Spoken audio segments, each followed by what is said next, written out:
Blaise Pascal emerges from the 17th century as one of philosophy's most penetrating and contradictory figures. Born in 1623 in Clermont-Ferrand, France, he died at only 39 years old, yet managed to revolutionize mathematics, physics, and religious thought in ways that continue reverberating through intellectual history. Pascal lived during a period of unprecedented intellectual upheaval when traditional religious certainties collided with new scientific discoveries and mathematical methods. His genius lay not in choosing sides in these conflicts, but in developing a sophisticated understanding of how different types of knowledge relate to different aspects of human experience. Pascal refused to accept the emerging division between scientific rationality and spiritual meaning that was beginning to dominate European thought. Instead, he forged a unique philosophical synthesis that honored both empirical investigation and religious insight while remaining brutally honest about the limitations of human understanding. His unfinished masterwork, The Pensées, contains fragments of one of the most psychologically astute and philosophically rigorous analyses of human nature ever attempted. Pascal wrote not as a detached academic observer, but as someone who had experienced profound personal crisis and emerged with hard-won insights about the human condition. His philosophy grows directly from his struggles with doubt, faith, scientific discovery, and the search for authentic meaning in an apparently meaningless universe. Pascal's thinking remains influential because he addressed questions that every thoughtful person must eventually confront about the nature of existence, knowledge, mortality, and the possibility of transcendent meaning. Part 1. The fundamental misery of human existence. Pascal began his philosophical analysis with an unflinching examination of what he considered the basic facts about human life. He argued that human beings, when they honestly examine their condition, discover themselves to be fundamentally miserable creatures caught in an impossible situation. This misery does not result from particular circumstances or temporary difficulties, but represents the permanent structure of human existence itself. Pascal's analysis goes far deeper than simple pessimism or depression, offering instead a systematic investigation of why human life contains inherent contradictions that cannot be resolved through human effort alone. Pascal identified the first source of human misery in our unique position between the infinitely large and the infinitely small. Unlike other creatures who live entirely within their immediate environment, humans possess the capacity to contemplate the vast scales of cosmic existence. When we consider the immensity of space stretching beyond our solar system, we experience a form of existential vertigo that reveals our cosmic insignificance. Yet when we examine the microscopic world through scientific instruments, we discover equally overwhelming complexity in what appears simple to ordinary perception. Pascal argued that humans are the only creatures cursed with the ability to perceive their own insignificance on these vast scales. This knowledge produces a particular type of anxiety that no other animal experiences, since other creatures remain blissfully unaware of cosmic immensity. But Pascal's analysis of human misery extends far beyond our cosmic position to examine the internal contradictions that define human nature itself. He observed that humans simultaneously possess godlike aspirations and beast-like limitations.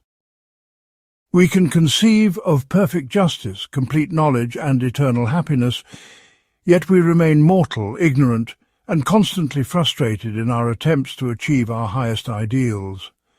Pascal saw this not as a design flaw, but as evidence that humans were created for a condition different from our current existence.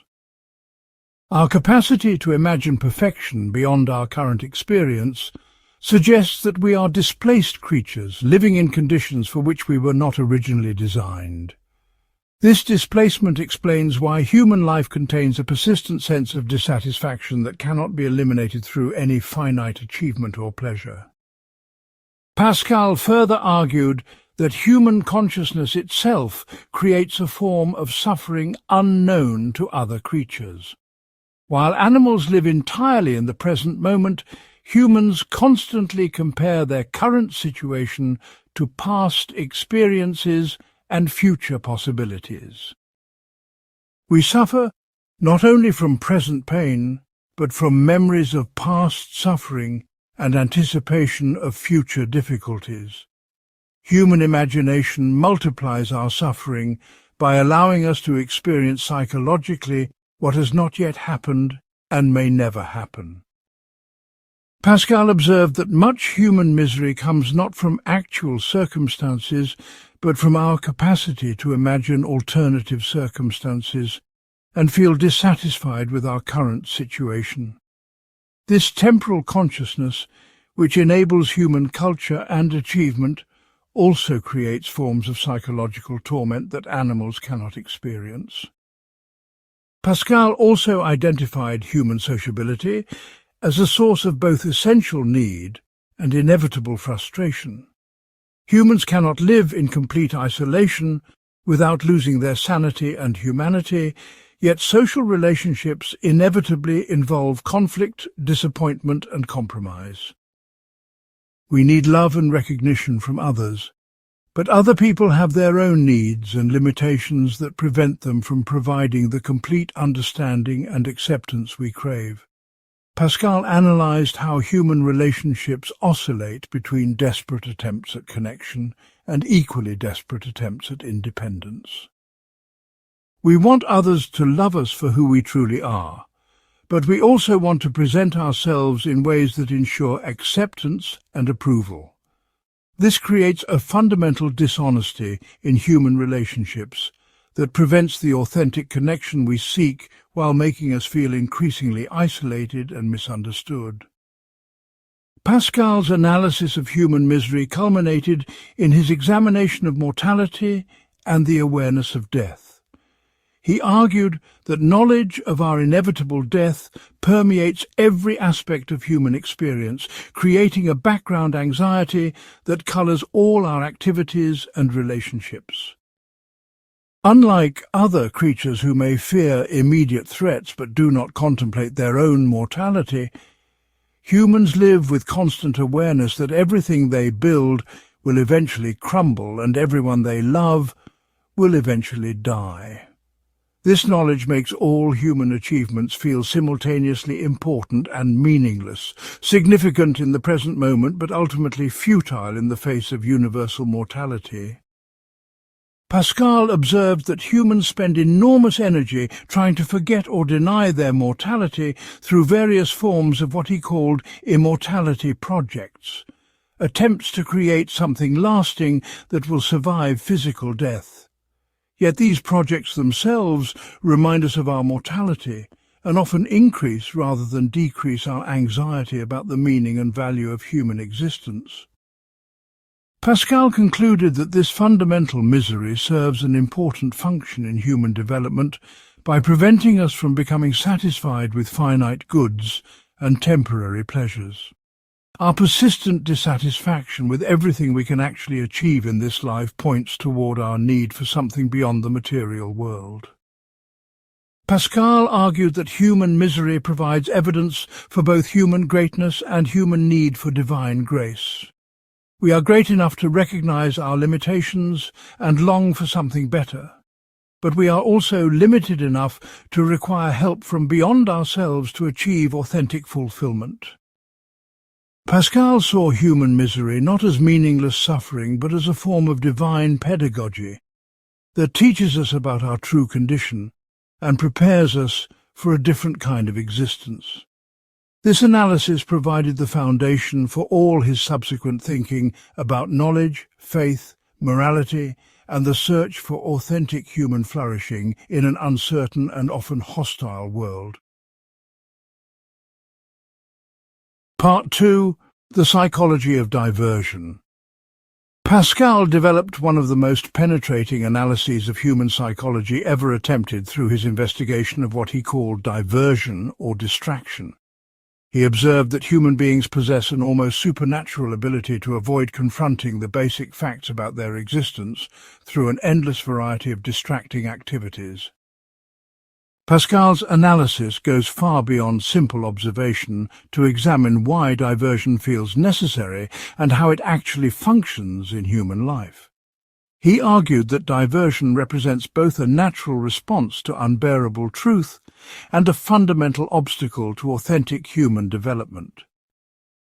Pascal began by examining what happens when people are forced to remain alone with their thoughts for extended periods without external stimulation.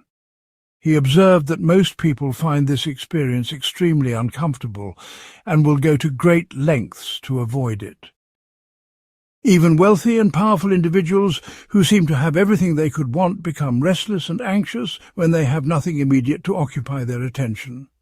Pascal concluded that this restlessness reveals something essential about human nature, rather than reflecting particular personality flaws or temporary moods. We flee from solitude and silence because they force us to confront questions about meaning, mortality, and the ultimate significance of our activities that we cannot answer satisfactorily through rational analysis alone.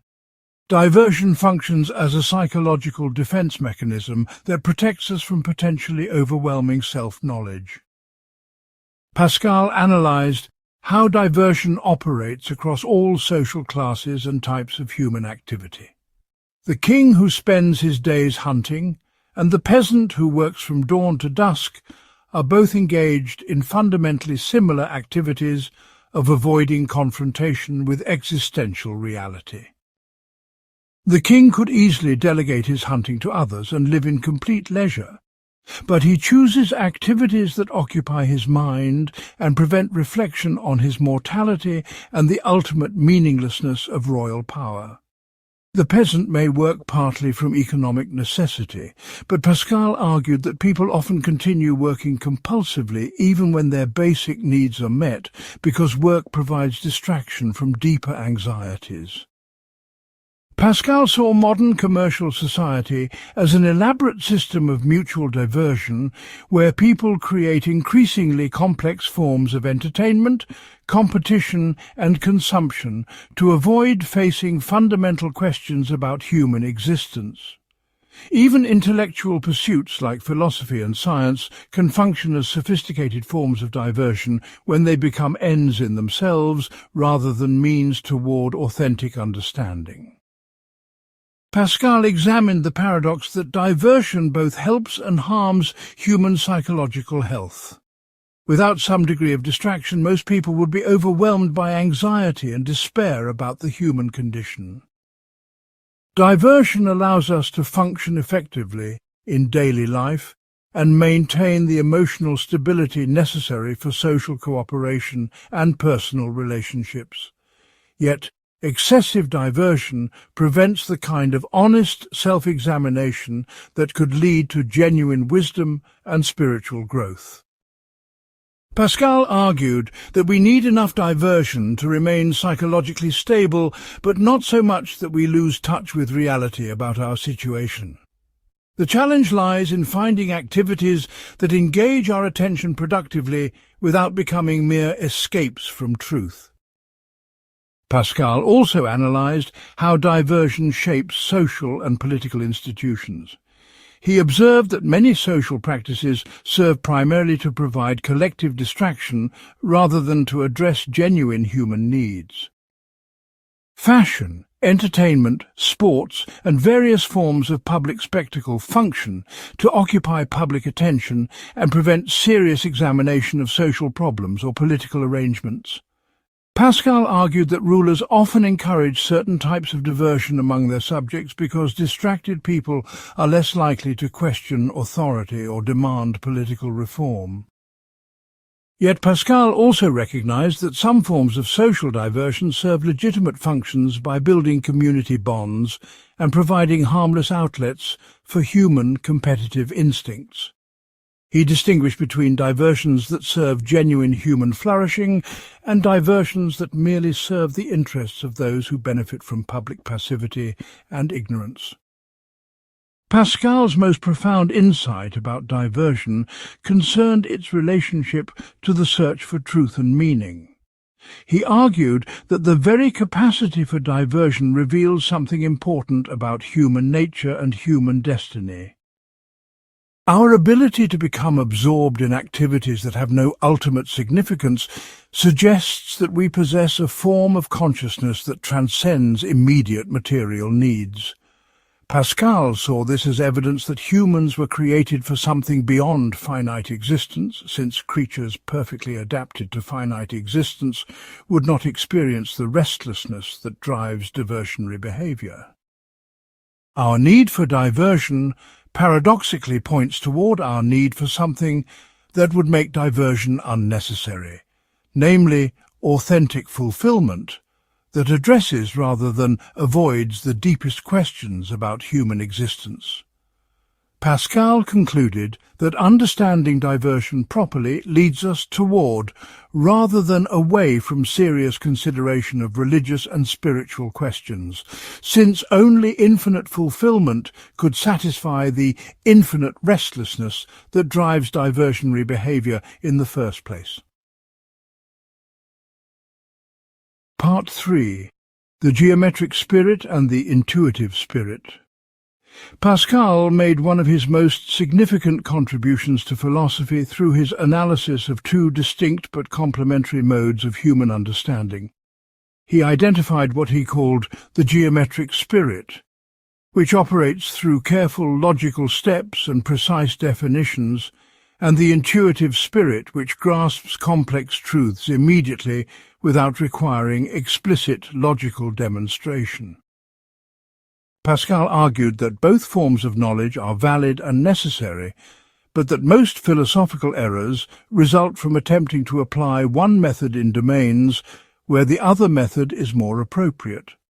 His analysis of these two spirits provided a framework for understanding the relationship between scientific thinking and moral wisdom that influenced centuries of subsequent philosophical development. The geometric spirit excels in domains where precise definition and logical demonstration are possible. In mathematics, we can define terms like triangle or circle with complete precision and then derive necessary conclusions through rigorous logical steps.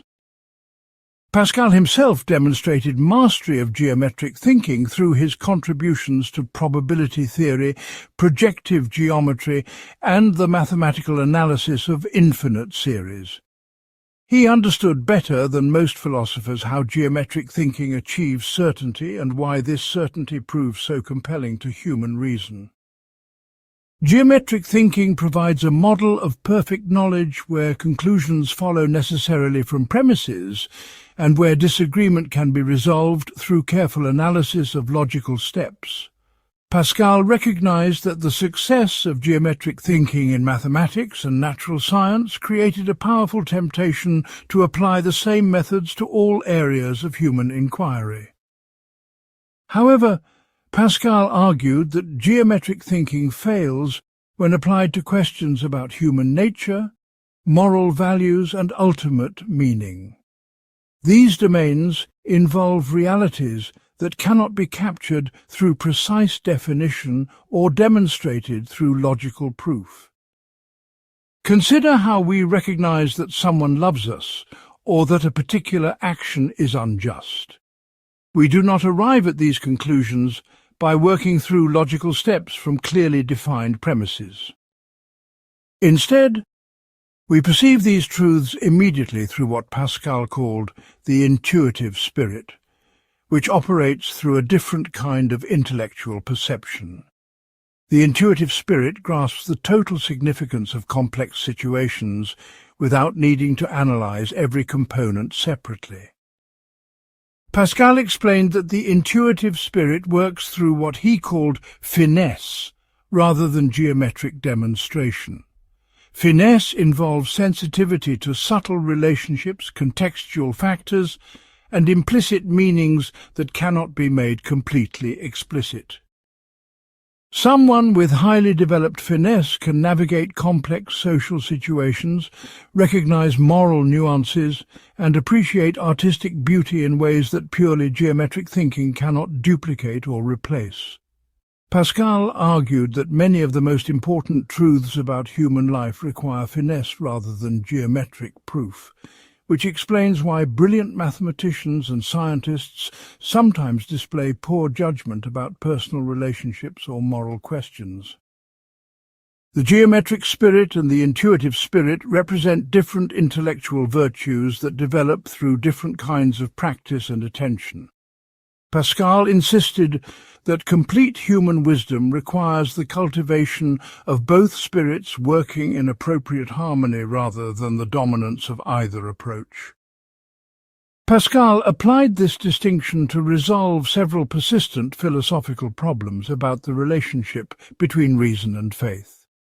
He argued that religious truths belong primarily to the domain of the intuitive spirit rather than the geometric spirit. This does not make religious knowledge irrational or merely subjective, but it does mean that religious truths cannot be demonstrated through the same methods that work in mathematics or experimental science.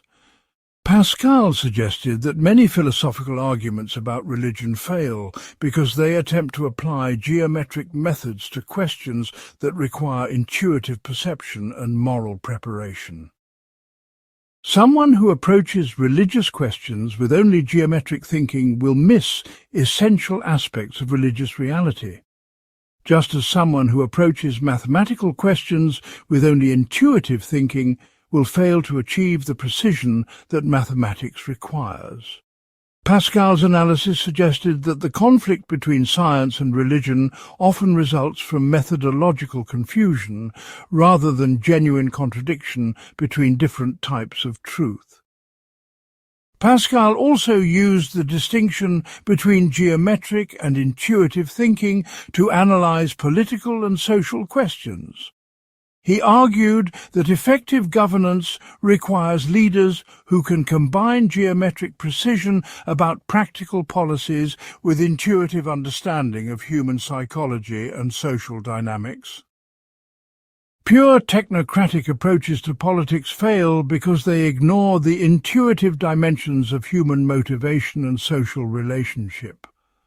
But purely intuitive approaches to politics fail because they lack the precision needed for effective policy implementation. Pascal's political thinking emphasized the need for leaders who could think clearly about practical problems while also understanding the deeper human needs that politics must serve. He saw the geometric spirit as essential for designing institutions and the intuitive spirit as essential for understanding the human purposes that institutions should serve. Pascal's analysis of the two spirits also provided insight into why philosophical communication often fails between thinkers who emphasize different approaches to knowledge. Those trained primarily in geometric thinking often dismiss intuitive insights as vague or unsubstantiated, while those trained primarily in intuitive thinking often dismiss geometric analysis as irrelevant to the most important questions. Pascal argued that philosophical progress requires thinkers who can appreciate both approaches and understand when each method provides the most reliable access to truth.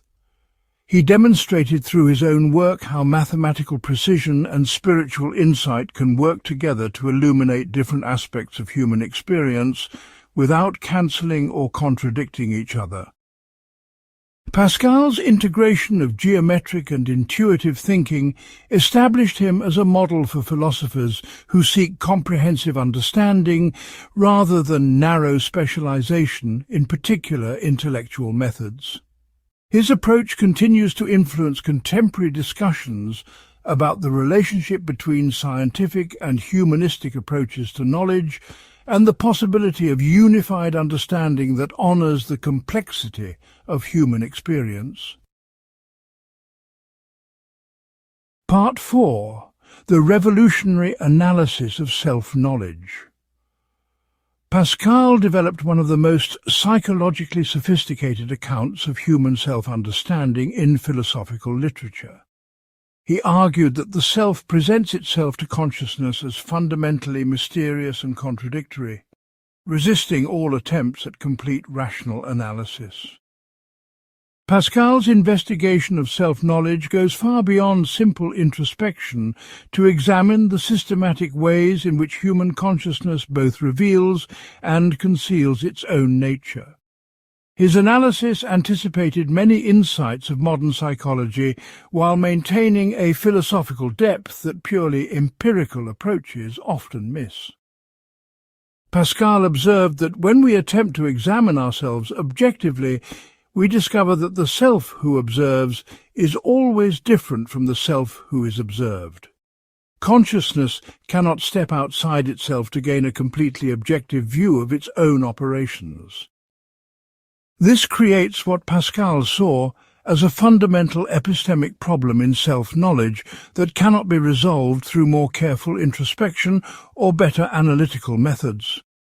The self always remains partially opaque to itself, not because of temporary limitations that could be overcome through better techniques, but because of the essential structure of consciousness itself. Pascal argued that this opacity of the self to itself reveals something important about human nature, namely that we are not designed to be completely self-sufficient or self-understanding creatures. Our need for external sources of knowledge about ourselves points toward our dependence on relationships with others and ultimately on relationship with divine reality. Pascal also examined how social relationships both illuminate and distort self-knowledge.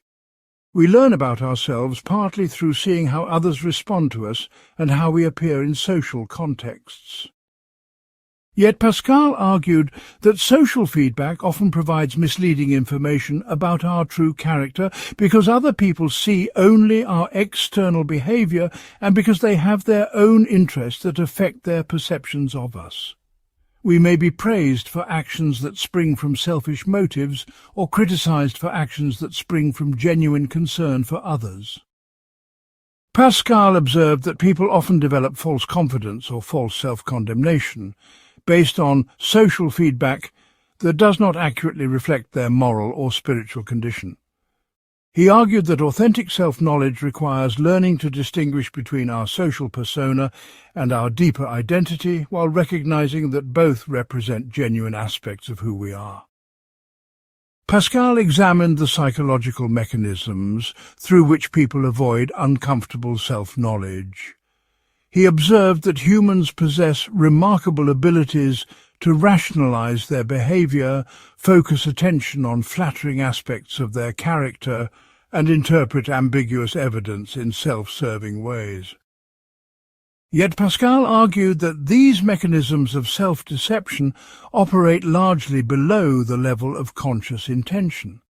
Most people do not deliberately choose to deceive themselves, but rather find themselves believing what they need to believe in order to maintain psychological stability and social functioning. Pascal saw this capacity for self-deception as both a psychological necessity and a spiritual obstacle. Some degree of self-deception may be necessary for mental health and effective action, but excessive self-deception prevents the honest self-examination that could lead to authentic personal growth and wisdom. Pascal's analysis of self-knowledge led him to examine the relationship between self-love and authentic self-understanding. He argued that what people usually call self-love actually represents a form of self-hatred, because it involves loving a false image of the self rather than accepting the self as it actually is. Genuine self-love would require honest acknowledgement of both personal strengths and personal limitations without the defensive distortions that characterize most forms of self-regard. Pascal suggested that authentic self-love becomes possible only when people stop trying to justify themselves to themselves and others, and instead accept their condition as finite, dependent, and morally ambiguous creatures. This acceptance does not lead to despair, but rather to a more realistic and ultimately more hopeful understanding of human possibilities and limitations. Pascal argued that people who accept their limitations honestly often discover capabilities and sources of strength that remain hidden from those who insist on maintaining flattering but unrealistic self-images. Pascal concluded that the problems of self-knowledge point toward fundamental questions about human nature and destiny that cannot be resolved through psychological analysis alone. The opacity, contradiction, and instability that characterize human self-understanding suggest that the self is not a self-contained entity that can be understood in isolation from larger questions about reality and meaning. Pascal argued that authentic self-knowledge requires placing the self within a broader framework that includes relationship with other people, with the natural world, and ultimately with divine reality. Without this larger context, attempts at self-understanding tend to become either narcissistic preoccupation or despairing self-condemnation. Pascal's analysis of self-knowledge thus prepared the ground for his broader philosophical synthesis that integrated psychological insight with metaphysical and religious reflection. His approach to these questions continues to influence psychologists, philosophers, and spiritual thinkers who seek to understand human consciousness without reducing it to purely material or purely spiritual categories. Part 5. The Profound Logic of Pascal's Wager. Pascal's famous wager represents far more than a simple betting argument about God's existence. It constitutes a revolutionary approach to decision-making under uncertainty that anticipated modern decision theory while addressing the deepest questions about human life and ultimate meaning. Pascal designed the wager not primarily to convince atheists, but to clarify the logical structure of the choice that every person must make about religious belief, whether they recognize it or not. His argument reveals how practical decisions about ultimate questions require different logical strategies than theoretical demonstrations about finite objects of knowledge. Pascal structured the wager around the fundamental asymmetry between finite and infinite values. He argued that any possibility of infinite gain or infinite loss, no matter how small the probability, must dominate our decision-making when compared to merely finite considerations. If God exists and rewards faith with eternal happiness, the value of this reward is literally infinite and cannot be outweighed by any finite cost of believing. If God exists and punishes unbelief with eternal separation from divine love, the cost of this punishment is also infinite and cannot be justified by any finite benefit of disbelief. Pascal argued that rational decision-making requires focusing primarily on outcomes involving infinite value when such outcomes are genuinely possible, even if we cannot determine their exact probability. The wager applies mathematical thinking about expected value to questions that transcend the normal scope of mathematical analysis. Pascal anticipated and addressed several sophisticated objections to his argument that reveal the depth of his logical analysis. Critics often argue that the wager proves too much because it could justify belief in any religion that promises infinite rewards for faith. Pascal responded that we must consider not just the magnitude of promised rewards, but also the evidence available for different religious claims and the moral character of different religious systems. Christianity deserves special consideration, not just because it promises infinite happiness, but because it provides the most convincing explanation of human nature and the most reliable historical testimony about divine revelation. Pascal argued that the wager works best when combined with careful investigation of different religious traditions, rather than as a substitute for such investigation. The wager establishes that some form of religious commitment deserves serious consideration. but additional arguments are needed to determine which particular religious tradition merits our confidence. Pascal also addressed the objection that genuine belief cannot be produced through calculations about self-interest. He acknowledged that authentic faith involves more than cold calculation about personal advantage, and that God would presumably want sincere rather than merely prudential belief. Yet Pascal argued that the wager serves as a starting point for spiritual development rather than as a complete account of religious faith. Someone who begins by recognizing the practical wisdom of religious commitment can gradually develop deeper understanding and more authentic devotion through prayer, moral practice, and participation in religious community. Pascal suggested that God honors sincere attempts to cultivate faith, even when those attempts begin with mixed motives and incomplete understanding. The wager functions as spiritual pedagogy that can lead toward genuine religious commitment rather than as a mechanical technique for producing instant belief. Pascal's wager also illuminated the relationship between individual decision-making and social responsibility. He argued that our choices about ultimate questions affect not only our own welfare, but also our capacity to contribute meaningfully to the welfare of others. Someone who lives without reference to ultimate meaning and purpose will approach relationships, work, and social obligations differently than someone who believes that human life has transcendent significance. Pascal suggested that religious commitment tends to enhance rather than diminish our concern for temporal welfare because it provides a foundation of meaning that supports rather than competes with moral obligation to others. The wager thus involves not only calculation about personal destiny, but also reflection about what kind of person we want to become and what kind of society we want to help create. Pascal's analysis revealed how questions about religious belief connect to broader questions about character development, social responsibility, and the kind of civilization that best serves authentic human flourishing.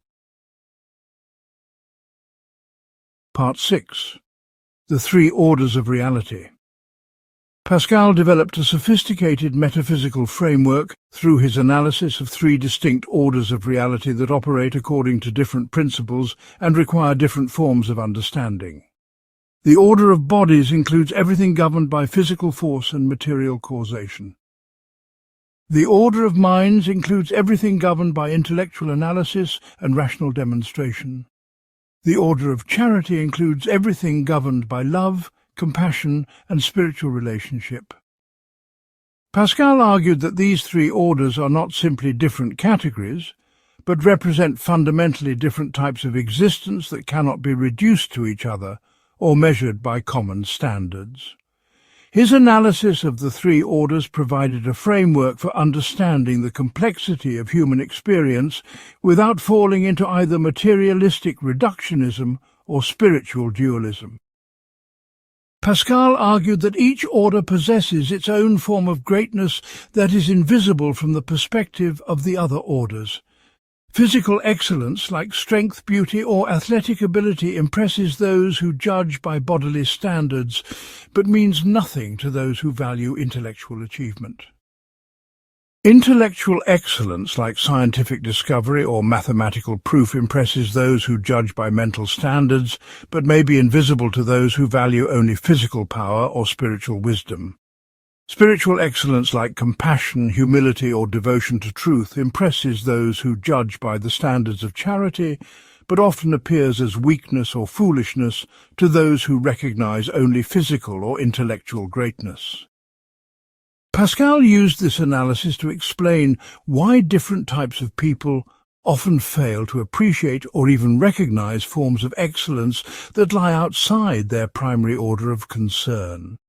The separation between the orders helps explain many persistent disagreements about values and priorities that cannot be resolved through rational argument alone.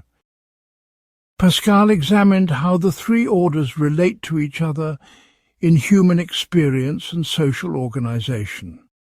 He argued that healthy individuals and societies require appropriate development in all three orders, rather than exclusive focus on any single order. Pure materialism that recognizes only the order of bodies reduces human life to animal existence and fails to develop the intellectual and spiritual capacities that distinguish human from other forms of life. Pure intellectualism that recognizes only the order of minds achieves impressive technical accomplishments, but often lacks the emotional wisdom and moral commitment needed for authentic human relationships and social cooperation. Pure spiritualism that recognizes only the order of charity may achieve genuine moral insight, but often lacks the practical knowledge needed for effective action in the material world. Pascal advocated for integrated development that honors the legitimate demands of all three orders while recognizing the ultimate supremacy of charity in questions about meaning and value. Pascal's analysis of the three orders provided him with tools for understanding the limitations and proper scope of different intellectual disciplines. Natural science excels at understanding the order of bodies through mathematical analysis and experimental investigation. Philosophy and mathematics excel at understanding the order of minds through logical analysis and conceptual clarification. Theology and spiritual practice excel at understanding the order of charity through moral development and religious experience. Pascal argued that intellectual confusion often results from attempting to use methods appropriate to one order for investigating questions that belong to a different order. Scientists who try to resolve moral questions through empirical research and theologians who try to resolve scientific questions through scriptural interpretation both make category errors that prevent genuine understanding.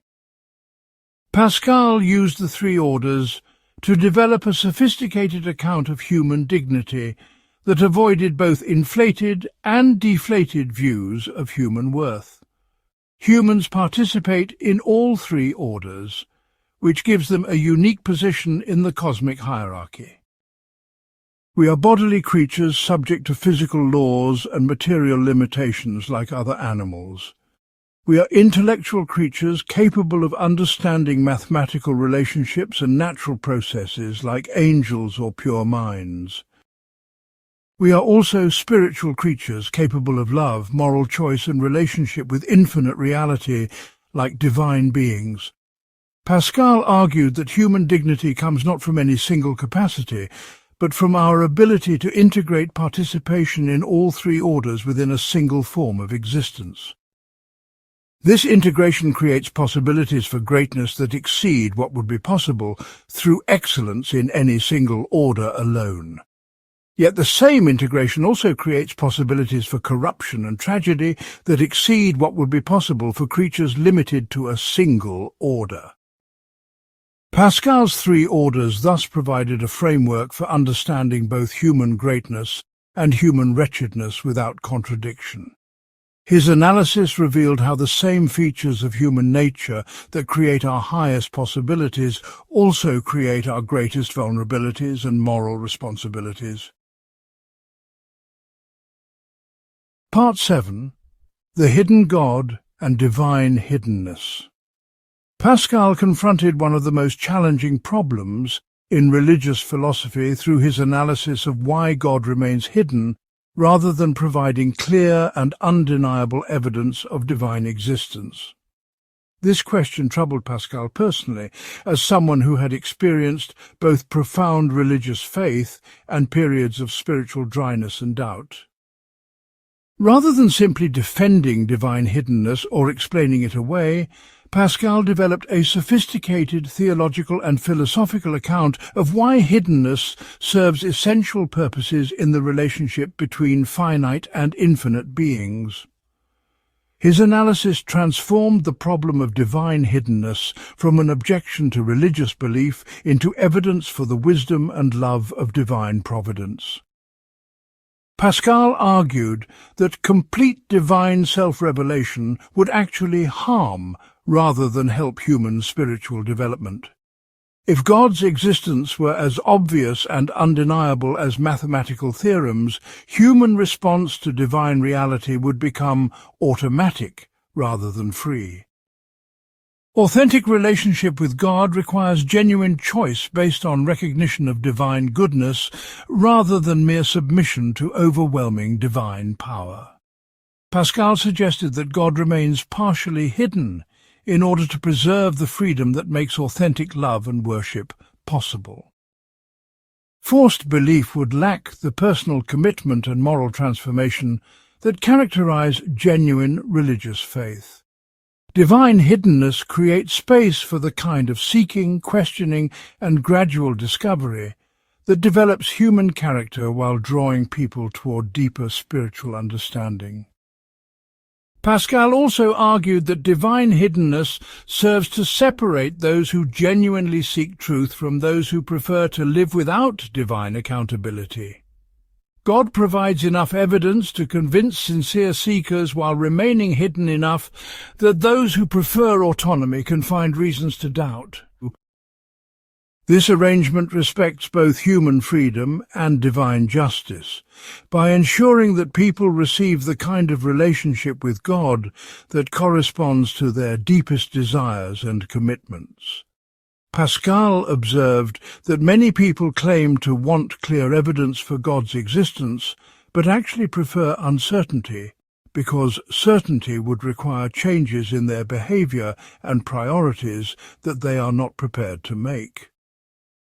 Divine hiddenness allows such people to maintain their preferred lifestyle while protecting them from the condemnation they would face if they rejected God, while possessing undeniable evidence of divine reality.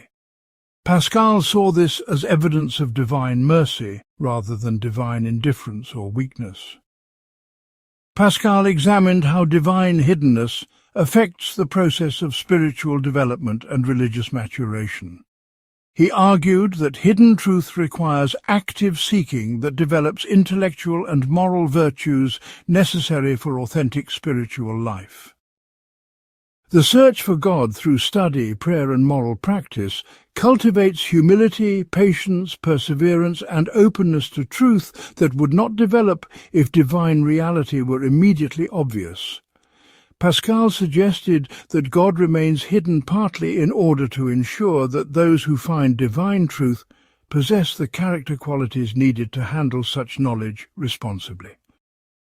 Spiritual maturity requires learning to live with uncertainty while continuing to seek truth, to act on incomplete knowledge while remaining open to correction, and to trust divine goodness while accepting divine mystery. These virtues develop only through the kind of seeking that divine hiddenness makes necessary. Pascal also used the concept of divine hiddenness to analyze the relationship between natural and revealed religion. He argued that nature provides enough evidence of divine reality to render atheism unreasonable, while providing insufficient evidence to make specific religious commitments obvious. Natural evidence points toward the existence of some form of ultimate reality beyond the material world, but does not by itself reveal the character or intentions of this reality. Additional revelation through religious tradition and personal religious experience is needed to move from general theism to specific religious commitment. Yet Pascal insisted that revealed religion builds upon rather than contradicts natural evidence, and that authentic revelation illuminates rather than obscures the traces of divine reality that can be perceived through reason and natural experience. Divine hiddenness thus serves to coordinate natural and revealed religion by ensuring that both remain necessary for complete spiritual understanding. Pascal's treatment of divine hiddenness also addressed questions about religious diversity and the problem of competing truth claims among different religious traditions. He argued that divine hiddenness explains why sincere and intelligent people can reach different conclusions about religious questions without being either intellectually dishonest or morally corrupt. The evidence about ultimate questions remains ambiguous enough to permit different interpretations, and people approach this evidence with different cultural backgrounds, personal experiences, and moral preparations that affect their perceptions. Pascal did not conclude that all religious positions are equally valid, but he did recognize that religious disagreement often reflects the complexity of the evidence rather than simple error or bad faith on the part of those who reach different conclusions.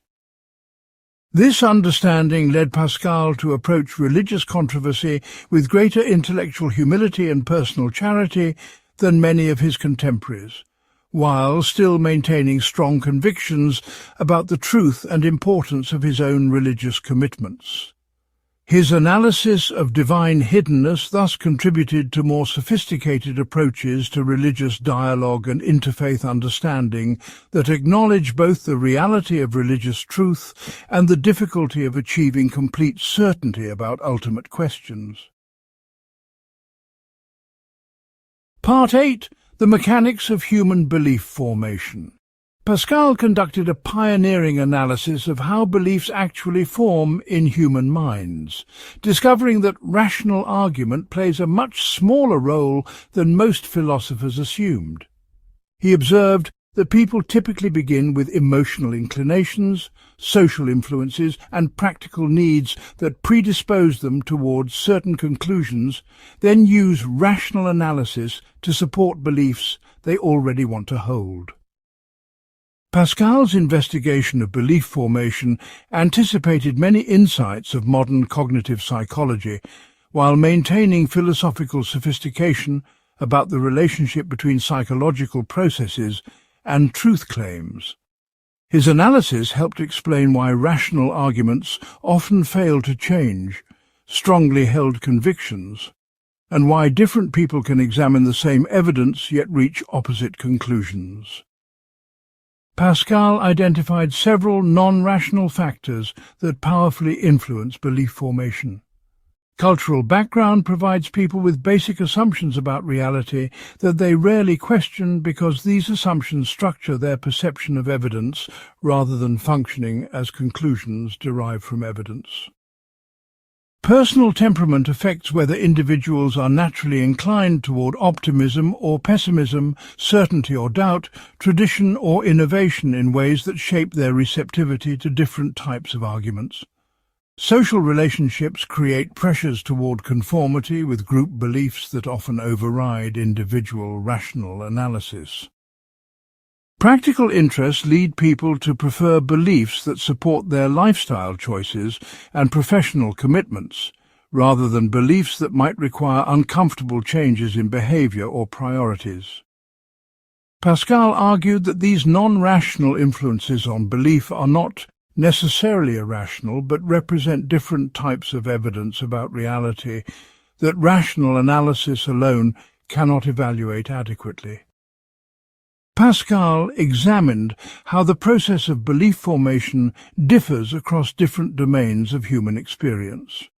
In mathematics and experimental science, rational demonstration can achieve genuine consensus because the objects of investigation are relatively simple and the methods of analysis are well developed. In moral and religious questions, belief formation involves more complex interactions between rational analysis, intuitive perception, emotional response, and practical experimentation. Pascal argued that this complexity does not make moral and religious beliefs less valid than scientific beliefs, but does make them more difficult to communicate and defend through purely rational means. Effective communication about ultimate questions requires attention to the full range of factors that influence human conviction rather than exclusive focus on logical argumentation. Pascal developed techniques for addressing both rational and non-rational obstacles to belief through combined intellectual, moral and spiritual approaches that engage the whole person rather than just the reasoning faculty. Pascal also analyzed how beliefs change over time through what he called habituation, or the gradual formation of new mental patterns through repeated practice. He observed that people can sometimes acquire beliefs they initially lack by acting as if they already possessed those beliefs until the beliefs become genuine. This process works because human psychology involves complex feedback loops between behavior, emotion and conviction that allow external actions to influence internal states. Pascal recommended this approach particularly for religious belief, suggesting that people who cannot immediately achieve faith should engage in religious practices like prayer, worship, and moral behavior until authentic belief develops naturally. Critics often dismiss this recommendation as encouraging self-deception, but Pascal argued that it represents a realistic understanding of how conviction actually develops in most areas of human life. We learn to appreciate music by listening to music, to understand mathematics by doing mathematical problems, and to develop moral sensitivity by acting morally, even when we do not initially feel strong moral motivation. Pascal's analysis of belief formation led him to develop more effective strategies for philosophical communication and religious apologetics. He recognized that purely rational arguments often fail not because they are logically flawed, but because they do not address the full range of factors that influence human conviction. Effective communication requires understanding the emotional, social, and practical concerns that shape how people receive and evaluate different types of evidence. Pascal learned to present religious arguments in ways that connected with people's actual psychological needs and moral aspirations, rather than simply demonstrating logical relationships between abstract propositions. His approach to belief formation influenced later philosophers and theologians who sought to communicate effectively about ultimate questions without compromising intellectual integrity or oversimplifying complex issues. Pascal showed how psychological realism and philosophical rigor can work together to enhance, rather than undermine, effective communication about the most important questions in human life. Part 9. Custom, Tradition and the Foundation of Justice.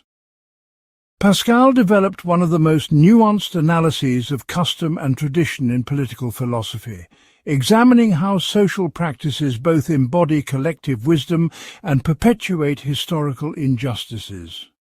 He observed that most of what societies call justice actually reflects established custom rather than objective moral principles.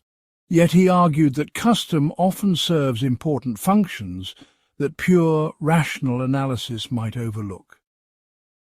Pascal's approach to tradition avoided both uncritical conservatism and destructive radicalism by developing criteria for distinguishing between customs that deserve preservation and customs that require reform. His analysis provided guidance for political change that could improve social arrangements without destroying the foundations of social cooperation and stability. Pascal began his analysis of custom by observing that children learn most of their basic beliefs about reality, morality, and social relationship through imitation of adult behavior, rather than through rational instruction.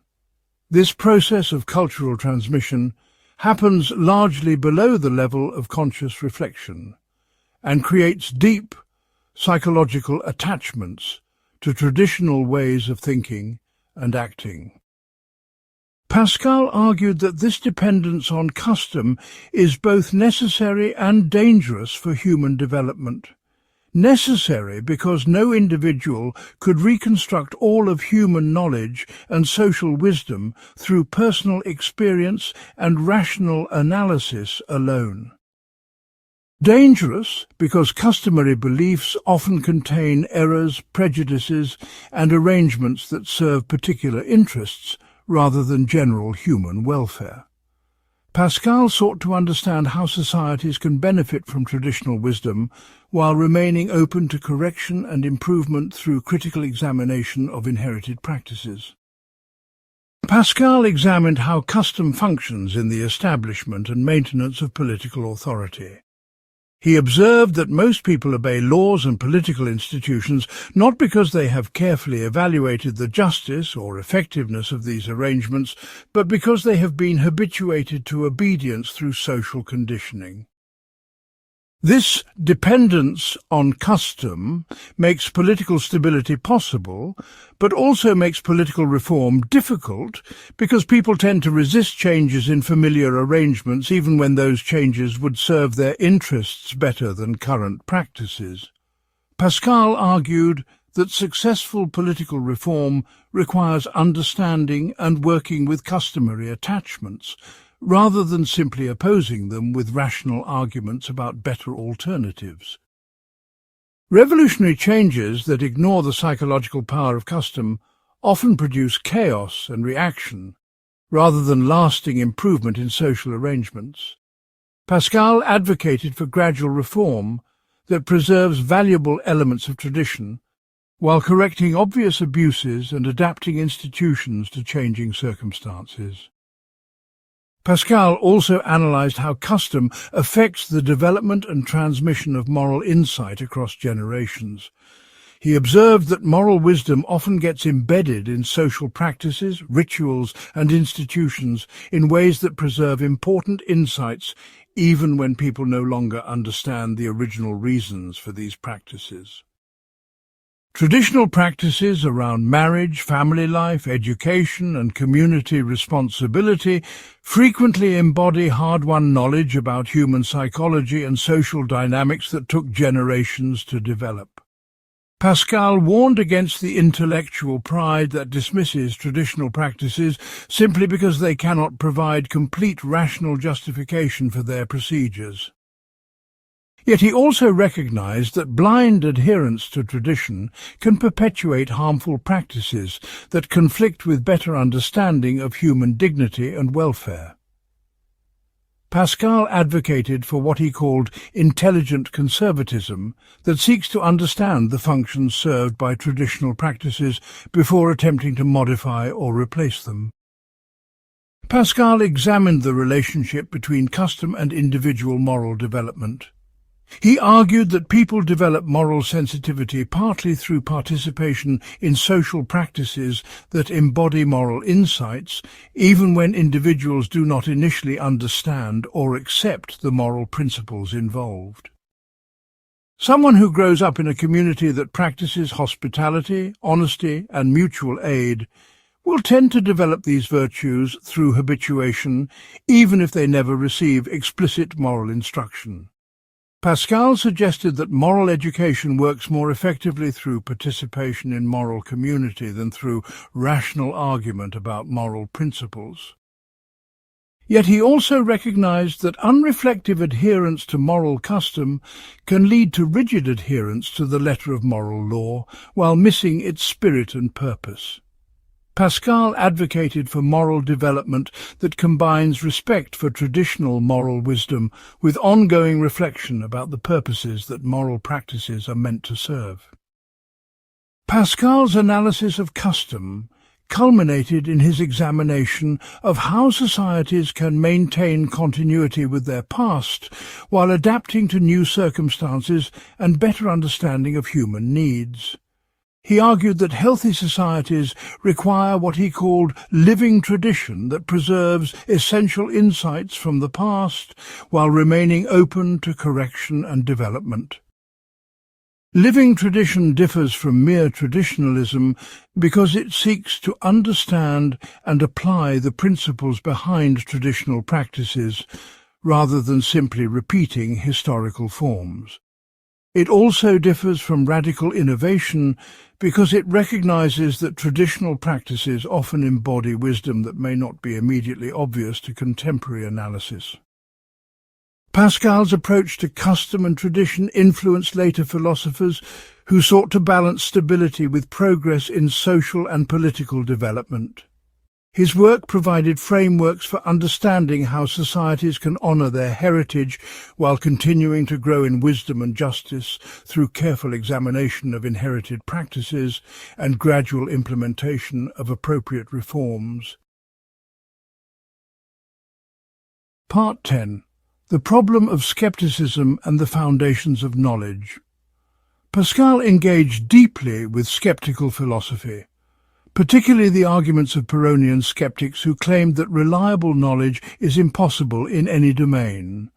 Rather than simply dismissing skeptical arguments or accepting them completely, Pascal developed a sophisticated response that acknowledged the force of skeptical reasoning while defending the possibility of practical wisdom and reasonable conviction.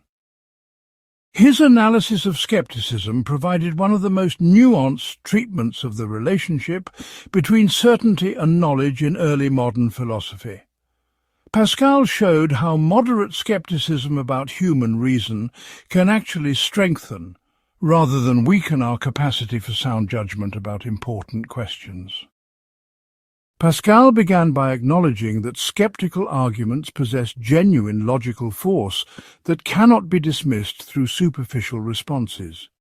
Skeptics correctly observe that our senses sometimes deceive us, that our reasoning processes sometimes lead to contradictory conclusions, and that cultural differences in belief suggest that many of our convictions reflect historical accident rather than objective truth. Pascal agreed that these observations create serious problems for anyone who claims complete certainty about empirical or moral questions. He argued that honest examination of human cognitive limitations requires acknowledging substantial uncertainty about many questions that we would prefer to settle definitively. Yet Pascal also argued that skeptical arguments prove too much if they are used to support complete suspension of judgment about all questions beyond immediate sensation. Practical life requires making decisions and commitments based on incomplete information, and complete skepticism would make effective action impossible rather than simply difficult. Pascal developed what he called mitigated skepticism that combines appropriate intellectual humility with practical confidence about questions where reasonable evidence is available. He argued that we cannot achieve absolute certainty about most important questions, but we can develop reasonable confidence based on probability, testimony, and careful evaluation of available evidence. This approach allows us to act decisively while remaining open to correction when new evidence becomes available. Pascal applied mitigated skepticism to both scientific and religious questions, arguing that both domains involve probabilities rather than absolute certainties, but that probabilities can provide adequate foundations for belief and action when they are carefully evaluated. Pascal's approach avoided both the paralysis that results from excessive skepticism and the dogmatism that results from premature certainty about complex questions. He demonstrated how intellectual humility can enhance rather than undermine our capacity for practical wisdom and effective action. Pascal also examined how skeptical problems affect moral knowledge and practical decision-making. He observed that moral principles cannot be demonstrated with mathematical certainty, yet societies require shared commitments about justice, rights, and obligations in order to function effectively. Pascal argued that moral knowledge combines rational analysis with intuitive perception and social agreement in ways that make it different from, but not necessarily less reliable than, scientific knowledge. Moral skepticism that demands mathematical certainty for moral convictions sets an inappropriate standard that would undermine the foundations of social cooperation and individual character development. Yet, Pascal also recognized that moral beliefs require ongoing examination and refinement as societies gain better understanding of human psychology and social dynamics. He advocated for moral reasoning that combines confidence about basic moral principles with flexibility about their application to particular circumstances, and willingness to modify moral judgments when they conflict with better understanding of human welfare. Pascal's treatment of skepticism extended to questions about religious knowledge and the foundations of faith. He argued that religious belief cannot achieve the kind of certainty that skeptics demand, but religious questions involve such important consequences that practical decision-making cannot wait for complete theoretical resolution. Pascal suggested that religious commitment represents a reasonable response to uncertainty, rather than an escape from uncertainty. Authentic faith acknowledges rather than denies the intellectual difficulties involved in religious belief, while maintaining that these difficulties do not prevent reasonable religious commitment based on available evidence and personal experience. Pascal's approach to religious skepticism influenced many later thinkers who sought middle positions between dogmatic fundamentalism and complete religious agnosticism.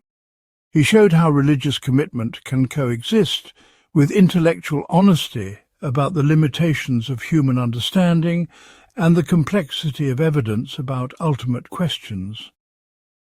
Pascal's analysis of skepticism thus provided foundations for approaches to knowledge that combine appropriate intellectual humility with practical confidence and effective action in both secular and religious domains of human experience. His work continues to influence contemporary discussions about the relationship between certainty and knowledge in science, ethics, politics, and religion.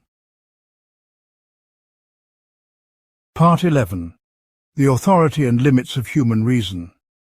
Pascal developed one of the most sophisticated analyses of rational thinking in philosophical literature, examining both the legitimate authority of reason within its proper domain and the dangerous errors that result when reason exceeds its appropriate boundaries.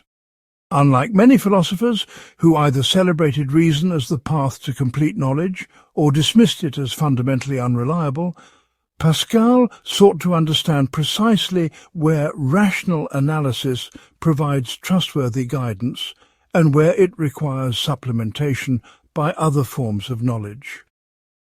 His nuanced treatment of reason influenced centuries of subsequent philosophical development by showing how intellectual humility can enhance rather than diminish the effectiveness of rational inquiry.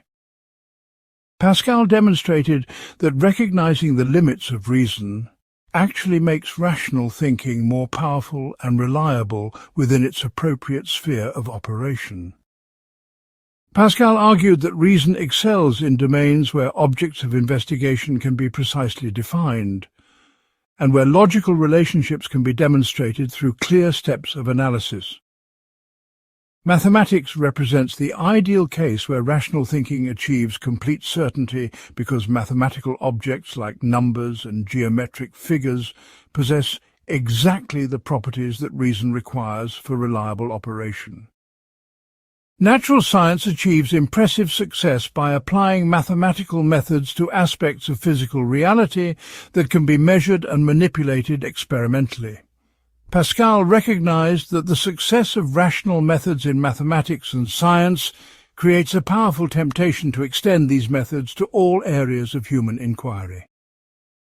Yet he argued that this extension often produces error and confusion rather than knowledge, because many important aspects of reality cannot be captured through the precise definitions and logical demonstrations that make rational analysis effective. Pascal insisted that reason remains a powerful and necessary tool for human understanding, but only when it operates within domains appropriate to its methods and limitations. Pascal examined how reason fails when applied to questions about human nature, moral values, and ultimate meaning. These domains involve realities that cannot be completely objectified or analyzed into simple components without losing essential aspects of what makes them significant. Consider how rational analysis might approach the question of whether someone loves us genuinely.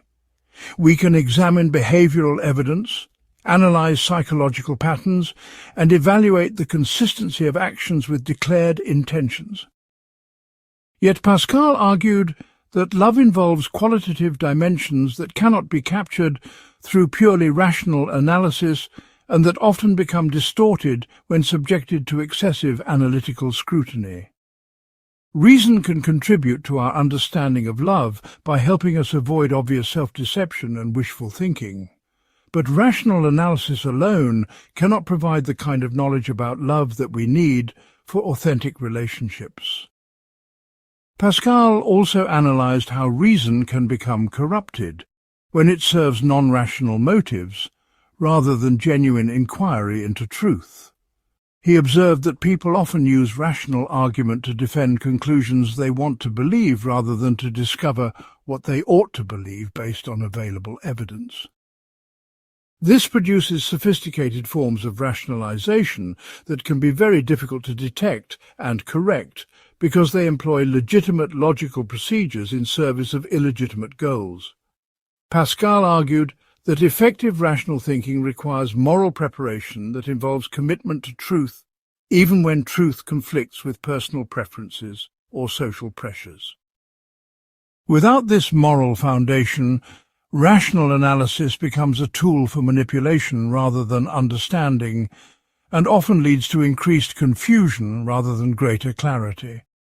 Pascal suggested that the corruption of reason through self-serving motivation represents one of the most serious obstacles to human knowledge and wisdom. Pascal examined the relationship between individual rational thinking and collective rational inquiry. He observed that individual reason operating in isolation often falls into errors that could be corrected through dialogue with other rational investigators. Yet, collective rational inquiry also creates new problems through group dynamics, social pressures, and the tendency for communities of inquiry to develop shared assumptions that go unquestioned. Pascal argued that effective rational thinking requires both individual intellectual virtue and social arrangements that encourage honest examination of evidence and open consideration of alternative interpretations. He was particularly concerned about how intellectual pride and professional competition can distort rational inquiry by making investigators more concerned with defending their positions than with discovering truth. Pascal advocated for approaches to rational inquiry that combine rigorous logical analysis with appropriate intellectual humility and openness to correction from both evidence and other rational investigators. Pascal's treatment of reason culminated in his analysis of how rational thinking can prepare for and cooperate with non-rational forms of knowledge rather than competing with them. He argued that careful rational analysis often reveals the limitations of purely rational approaches to complex questions and thus opens space for other forms of understanding. Someone who thinks clearly about the requirements for authentic love, genuine community, or ultimate meaning will recognize that these realities require forms of knowledge that transcend what rational analysis alone can provide. Pascal suggested that reason serves its highest function when it recognizes its own limitations and points toward the need for wisdom that combines rational insight with intuitive perception, moral development, and spiritual understanding. This approach made Pascal a model for philosophers who sought comprehensive understanding rather than narrow rationalistic approaches to complex questions about human existence. His integration of rational and non-rational forms of knowledge continues to influence contemporary discussions about the relationship between scientific and humanistic approaches to understanding reality and the possibilities for unified wisdom that honors the complexity of human experience. Part 12. The Nature of Human Happiness and Desire. Pascal conducted a penetrating analysis of human happiness that revealed fundamental contradictions in how people pursue fulfillment and meaning in their lives. He observed that humans are the only creatures who can be unhappy in the midst of favourable circumstances and who constantly seek satisfactions that lie beyond their current situation. Pascal's investigation of happiness went far beyond simple, hedonistic or utilitarian approaches to examine the psychological and spiritual structures that make human desire both the source of human greatness and human misery. His analysis anticipated many insights of modern psychology while maintaining philosophical depth about questions of ultimate meaning and value that purely empirical approaches often neglect. Pascal identified the fundamental problem of human desire as its infinite character combined with our finite capacity for satisfaction. Humans naturally desire perfect happiness, complete knowledge, unlimited duration, and absolute security, yet everything we can actually obtain remains partial, temporary, and uncertain. This creates what Pascal called a permanent restlessness that cannot be eliminated through any finite achievement or pleasure. Pascal argued that this restlessness reveals something essential about human nature, rather than representing a psychological disorder that could be cured through better therapeutic techniques or social arrangements. Our infinite desires suggest that we were created for infinite fulfillment, even though we cannot achieve such fulfillment through our own efforts or through any combination of finite goods. Pascal saw the structure of human desire as evidence for human greatness and human dependence, pointing toward our need for relationship with infinite reality that could satisfy desires that finite reality cannot fulfill. Pascal examined how people typically respond to the problem of unfulfillable desire through various strategies that provide temporary relief but ultimately increase rather than decrease human misery. Some people attempt to satisfy infinite desires through accumulation of finite goods like wealth, power, or sensual pleasure. Pascal observed that this strategy always fails because finite goods cannot provide infinite satisfaction, and the effort to extract infinite meaning from finite objects often destroys our capacity to appreciate the real but limited value that finite goods actually possess. Other people attempt to solve the problem of desire by reducing their expectations and seeking satisfaction only in modest pleasures and simple activities. Pascal argued that this strategy also fails because it requires suppressing essential aspects of human nature and leads to a diminished form of existence that falls short of authentic human flourishing. Pascal suggested that both excessive ambition and excessive moderation represent misunderstandings of the human condition that prevent rather than promote genuine happiness. Pascal also analyzed how social relationships both satisfy and frustrate human desires for happiness. We naturally seek love, recognition and community with other people as essential components of human fulfillment. Yet Pascal observed that human relationships inevitably involve disappointment because other people have their own needs and limitations that prevent them from providing the complete understanding and acceptance we desire. We want to be loved for who we truly are, but we also want to present ourselves in ways that ensure approval and avoid rejection. This creates fundamental dishonesty in human relationships that prevents the authentic intimacy we seek while making us feel increasingly isolated and misunderstood. Pascal argued that the problems of human relationships cannot be solved through better communication techniques or psychological insight alone because they reflect the deeper problem of finite beings seeking infinite satisfaction from other finite beings. Pascal examined how the pursuit of happiness relates to moral obligation and the development of human character. He observed that people who make their own happiness the primary goal of their lives often become less rather than more happy because excessive focus on personal satisfaction tends to increase rather than decrease dissatisfaction with current circumstances. Pascal suggested that authentic happiness often comes indirectly through commitment to purposes that transcend immediate personal gratification. People who dedicate themselves to serving others, pursuing truth, or creating beauty often discover forms of fulfillment that elude those who seek happiness directly. Yet Pascal also warned against the opposite extreme of completely suppressing personal desires in favor of moral duty, arguing that this approach often leads to resentment and spiritual dryness rather than authentic virtue. Pascal advocated for approaches to happiness that integrate legitimate self-concern with commitment to values and relationships that transcend purely personal interests.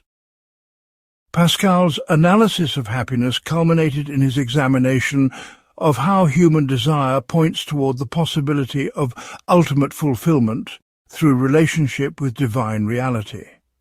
He argued that the structure of human desire makes sense only if humans were created for relationship with infinite goodness that could satisfy our deepest longings without the frustrations that characterize all finite satisfactions.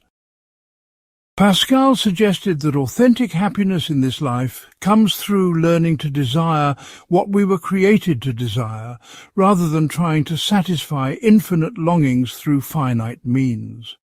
This requires a fundamental reorientation of human priorities that places relationship with God at the center of life, while appreciating finite goods as gifts that point toward rather than substitute for infinite fulfillment. Pascal's understanding of happiness thus integrated psychological insight with metaphysical and religious reflection in ways that provided practical guidance for human flourishing while maintaining realistic expectations about what can be achieved in temporal existence. His analysis continues to influence philosophers, psychologists, and spiritual thinkers who seek to understand human motivation and the conditions for authentic human fulfillment. Part 13. Power, Justice, and the Foundations of Political Order. Pascal developed a sophisticated analysis of political authority that examined both the necessity and the corruption inherent in all forms of human government.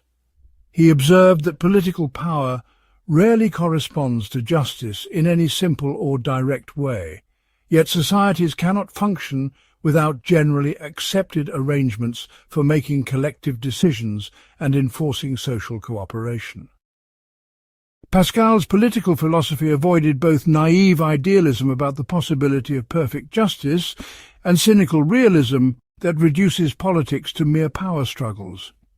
Instead, he developed a nuanced understanding of how imperfect institutions can serve legitimate purposes while remaining open to criticism and gradual reform. Pascal began his political analysis by observing that what societies call justice often reflects the preferences of those with sufficient power to enforce their will, rather than objective moral principles that could be demonstrated through rational argument. Different societies organize property rights, family relationships, and political authority in radically different ways. Yet members of each society typically believe that their own arrangements represent natural justice rather than historical accident. Pascal concluded that much of what passes for political justice actually represents successful custom that has achieved stability through habit and mutual agreement, rather than through correspondence with eternal moral law. This observation led him to examine both the functions served by customary political arrangements and the criteria that might be used to evaluate and improve such arrangements. Pascal argued that political authority serves essential functions even when it operates imperfectly and sometimes unjustly. Without generally recognized procedures for making collective decisions, resolving disputes, and coordinating social cooperation, societies degenerate into conflicts that harm everyone, especially the weak and vulnerable, who depend most on social protection. Pascal observed that even imperfect political arrangements often provide better outcomes than the chaos that results when political authority breaks down completely. Yet he also recognized that political power tends to serve the interests of those who exercise it rather than the general welfare, and that established authority often resists necessary reforms that would improve social arrangements.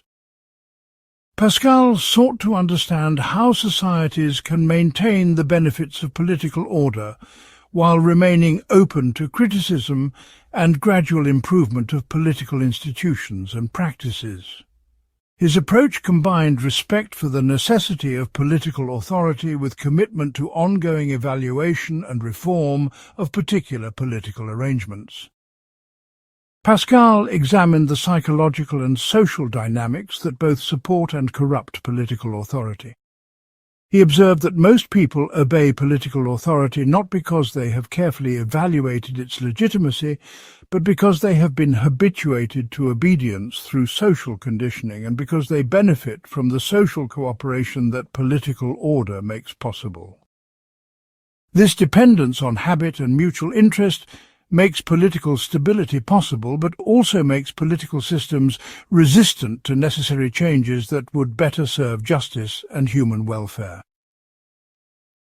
Pascal also analyzed how political power tends to corrupt those who exercise it by providing opportunities for personal advantage that conflict with public responsibility.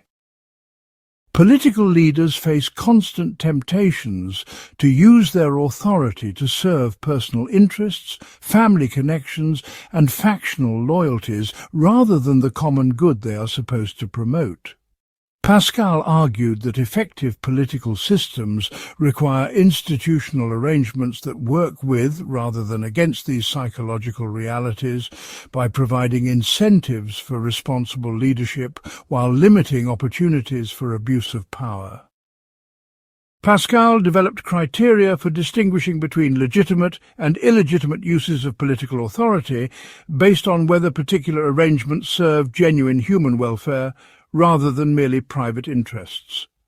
He argued that political authority gains legitimacy through its effectiveness in promoting social cooperation, protecting the vulnerable, and maintaining conditions where people can pursue authentic human flourishing. Political arrangements that primarily serve the interests of ruling groups at the expense of general welfare lack genuine legitimacy even when they achieve temporary stability through force or manipulation.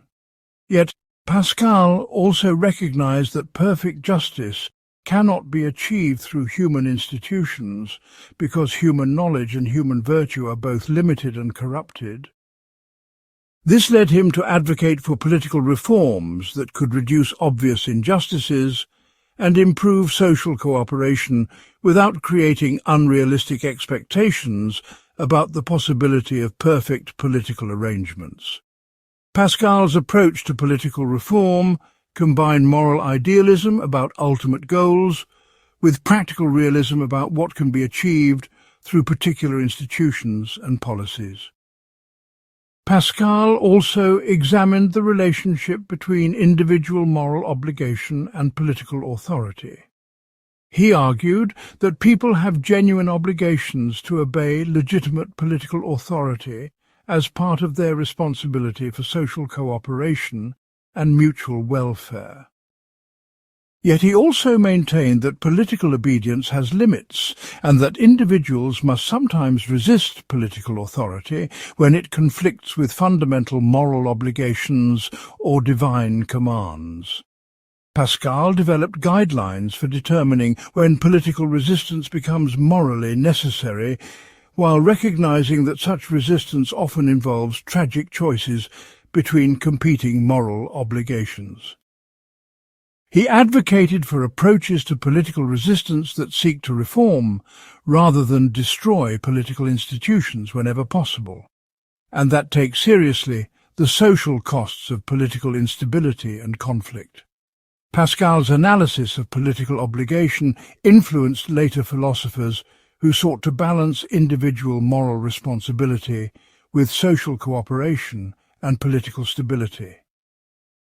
His work provided frameworks for understanding how people can participate responsibly in imperfect political systems while working for gradual improvement in political arrangements and remaining true to fundamental moral commitments. Pascal's political philosophy continues to influence contemporary discussions about the legitimacy of political authority, the obligations of citizenship, and the possibilities for political reform in complex modern societies. Part 14. Love, Charity, and the Transformation of Human Relationships. Pascal developed a profound analysis of love that distinguished between different forms of human affection, and examined how authentic love transforms both individuals and social relationships. He observed that most of what people call love actually represents various forms of sophisticated self-interest that use other people as means for personal satisfaction rather than appreciating them as valuable in themselves. Pascal's investigation of love went beyond simple psychological observation to examine the moral and spiritual conditions that make genuine love possible and the social implications of communities organized around authentic rather than counterfeit forms of human affection. His analysis provided both diagnostic insight into the failures of human relationships and constructive guidance for developing more authentic forms of personal and social connection. Pascal identified three fundamentally different types of love that operate according to different principles and produce different effects in human experience. Self-love represents the natural tendency to seek personal advantage, pleasure, and security through relationships with other people and engagement with the world. Pascal argued that self-love is not inherently evil, but becomes corrupted when it refuses to acknowledge the legitimate needs and dignity of others, or when it seeks infinite satisfaction through finite objects and relationships. Human love represents the capacity to appreciate other people for their own sake, rather than merely as means for personal satisfaction. Yet Pascal observed that human love remains limited and unstable, because finite beings cannot provide the complete understanding and acceptance that human hearts naturally desire. Divine love or charity represents participation in infinite love that can appreciate both self and others within the context of ultimate meaning and value that transcends finite relationships and temporal concerns. Pascal examined how corrupted forms of self-love distort human relationships and prevent authentic intimacy and mutual understanding. When people approach relationships primarily from the perspective of what they can gain rather than what they can contribute, they tend to treat others as objects for manipulation rather than subjects worthy of respect and care. This creates patterns of behavior that may appear loving on the surface but actually serve primarily to secure personal advantage, social status, or emotional gratification. Pascal observed that relationships based on mutual exploitation often achieve temporary stability, but eventually break down because they fail to address the deeper human needs for authentic recognition and genuine community. People involved in such relationships often experience increasing loneliness and resentment, despite apparent success in obtaining what they initially sought from others. Pascal argued that these failures in human relationships reflect deeper problems about human nature and human destiny that cannot be resolved through better psychology or improved social arrangements alone. Pascal also analyzed how genuine human love differs from mere emotional attachment or psychological dependence. Authentic love involves commitment to the welfare and flourishing of the beloved that persists even when such commitment conflicts with immediate personal interest or emotional preference. This requires a form of moral maturity that transcends both selfish calculation and sentimental attachment, by recognizing the objective value and dignity of other people. Pascal observed that such love develops gradually through practice in moral behavior, cultivation of virtues like patience and forgiveness, and growing understanding of what genuine human welfare actually requires. Yet Pascal also recognized that human love faces inherent limitations because finite beings cannot provide infinite satisfaction for each other, and because human understanding and human virtue remain partial and corrupted. Even the most genuine human love involves elements of self-interest and falls short of the complete devotion that people naturally desire to receive from others. Pascal's analysis culminated in his examination of divine love or charity as the foundation and completion of all authentic human relationships. He argued that people learn to love others genuinely only when they experience being loved unconditionally by infinite goodness that does not depend on their performance or merit. Divine love provides both the model for authentic human relationships and the psychological security that makes genuine concern for others possible. People who know themselves to be loved by God can afford to be generous with others because their fundamental need for acceptance and recognition has been met through divine relationship.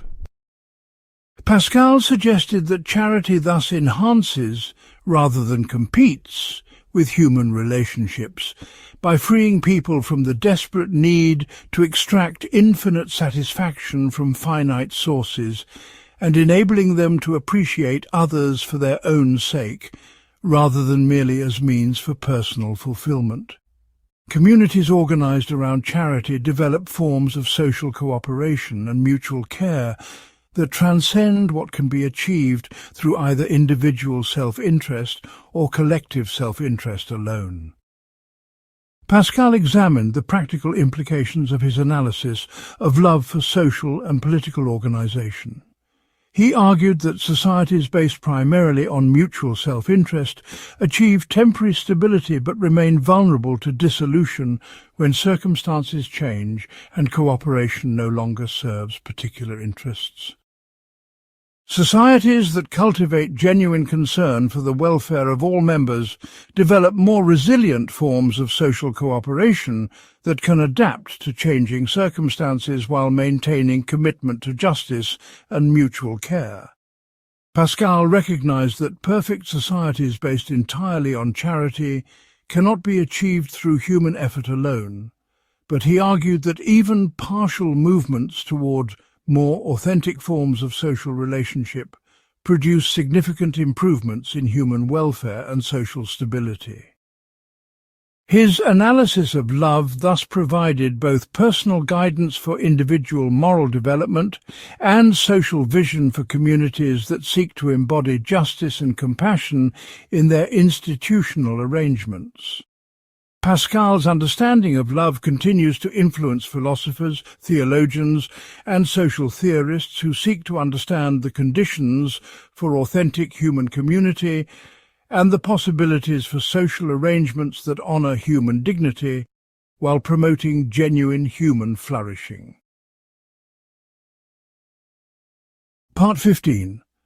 Grace, Conversion, and the Transformation of Human Nature. Pascal developed a sophisticated analysis of human transformation that examined how people can move from alienation and self-deception toward authentic wisdom and spiritual maturity. His investigation of grace combined theological insight with psychological observation to understand how fundamental changes in human motivation and understanding actually occur in human experience. Pascal's approach to transformation avoided both moralistic approaches that depend entirely on human effort and quietistic approaches that eliminate human responsibility and cooperation with transformative processes. Instead, he developed a nuanced understanding of how divine grace and human effort work together to produce authentic, spiritual and moral development that enhances rather than diminishes human freedom and dignity. Pascal began his analysis of transformation by examining why rational argument and moral exhortation alone rarely produce lasting changes in human behavior and motivation. He observed that people can often understand intellectually what they ought to do while remaining unable or unwilling to act on their understanding. This suggests that human problems run deeper than ignorance or confusion, and involve corruption of human desires and priorities that cannot be corrected through better information or clearer thinking alone. Pascal argued that authentic transformation requires changes in what people fundamentally want and value, rather than merely changes in what they think or know about moral principles and practical wisdom. Such changes in basic motivation cannot be produced through willpower alone, because willpower itself depends on desires and values that may need to be transformed. Pascal concluded that lasting human transformation requires assistance from sources beyond individual human capacity, while still involving genuine human choice and cooperation with transformative processes. Pascal examined how divine grace operates in human experience without violating human freedom or reducing people to passive objects of divine manipulation. He argued that grace works primarily by transforming human desires and motivations so that people freely choose what they previously found unappealing or impossible. Someone who experiences grace does not lose their capacity for choice, but rather finds themselves wanting different things and being attracted to different possibilities than before. Pascal suggested that this transformation of desire represents the most profound form of human change because it affects the very foundation from which all particular choices and actions spring. Yet grace also involves illumination of understanding that enables people to perceive aspects of reality that were previously hidden or distorted by self-deception and limited perspective. Pascal argued that grace enhances rather than replaces human rational and moral capacities by providing the motivation and insight needed for these capacities to operate effectively in service of authentic human flourishing. Pascal also analyzed the relationship between sudden conversion experiences and gradual spiritual development over time. He observed that some people experience dramatic moments of insight and transformation that fundamentally reorient their understanding and priorities.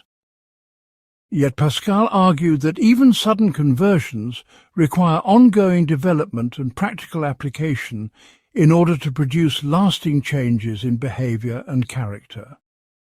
More commonly, transformation occurs through gradual processes of spiritual and moral development that involve many small steps of growth and occasional periods of more dramatic insight and change.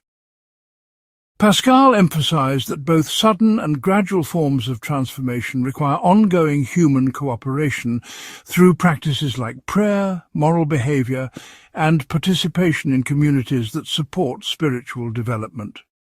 He argued that grace provides the foundation for transformation, but that this foundation must be built upon through sustained human effort and commitment over time. Pascal examined how authentic transformation affects human relationships with other people and with the natural world. He observed that people who experience genuine spiritual development typically become more rather than less concerned with temporal welfare and social responsibility.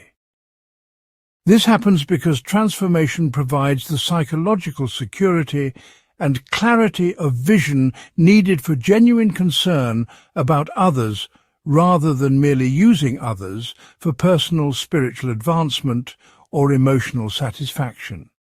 Pascal argued that authentic spirituality enhances rather than diminishes human capacity for love, justice, and effective action in the world. People who know themselves to be loved unconditionally by God can afford to be generous with others because their fundamental needs for security and recognition have been met through divine relationship. This enables them to appreciate both people and natural beauty for their own sake rather than merely as means for personal gratification or spiritual achievement. Pascal also analysed how transformation relates to intellectual development and the pursuit of knowledge. He argued that grace enhances rather than replaces human rational capacities by providing the motivation and humility needed for genuine inquiry into truth. People who have experienced spiritual transformation often become more rather than less interested in understanding reality accurately, because they are no longer threatened by discoveries that might challenge their preferred beliefs or self-image. Pascal suggested that authentic spirituality and rigorous intellectual inquiry work together rather than against each other when both are properly understood and practiced. Spiritual maturity provides the psychological foundation needed for honest intellectual inquiry, while intellectual honesty prevents spirituality from degenerating into superstition or wishful thinking. Pascal's analysis of transformation thus provided a framework for integrated human development that honors both rational and spiritual dimensions of human nature, while showing how they can work together to promote authentic wisdom and effective action in service of genuine human flourishing. Part 16. Pascal's Critique of Philosophy and Philosophical Pride. Pascal developed a penetrating criticism of academic philosophy that examined how the pursuit of systematic knowledge can become corrupted by intellectual pride and detachment from the practical concerns of actual human life. His critique went beyond simple anti-intellectualism to identify specific ways in which philosophical thinking can distort understanding rather than enhance it when it loses connection with moral and spiritual development. Pascal's analysis of philosophy's limitations and corruptions provided guidance for approaches to intellectual inquiry that could avoid these pitfalls while still maintaining rigorous standards for thinking about fundamental questions. His work influenced many later thinkers who sought alternatives to both dogmatic scholasticism and skeptical relativism in philosophical investigation.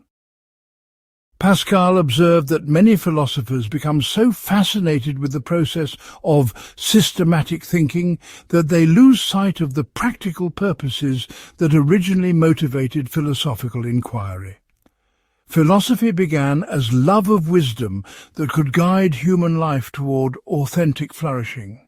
But academic philosophy often becomes preoccupied with technical problems that have little connection to the actual challenges people face in living well.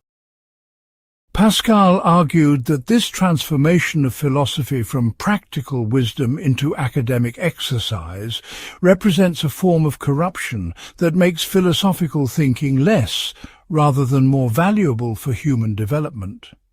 When philosophers become primarily concerned with impressing other philosophers rather than understanding reality accurately, they tend to develop increasingly complex theoretical systems that obscure rather than illuminate fundamental questions about human existence. Pascal suggested that authentic philosophical thinking must maintain connection with lived experience and practical wisdom in order to fulfill its proper function as preparation for wise living. He advocated for approaches to philosophical inquiry that combine intellectual rigor with moral seriousness and spiritual sensitivity.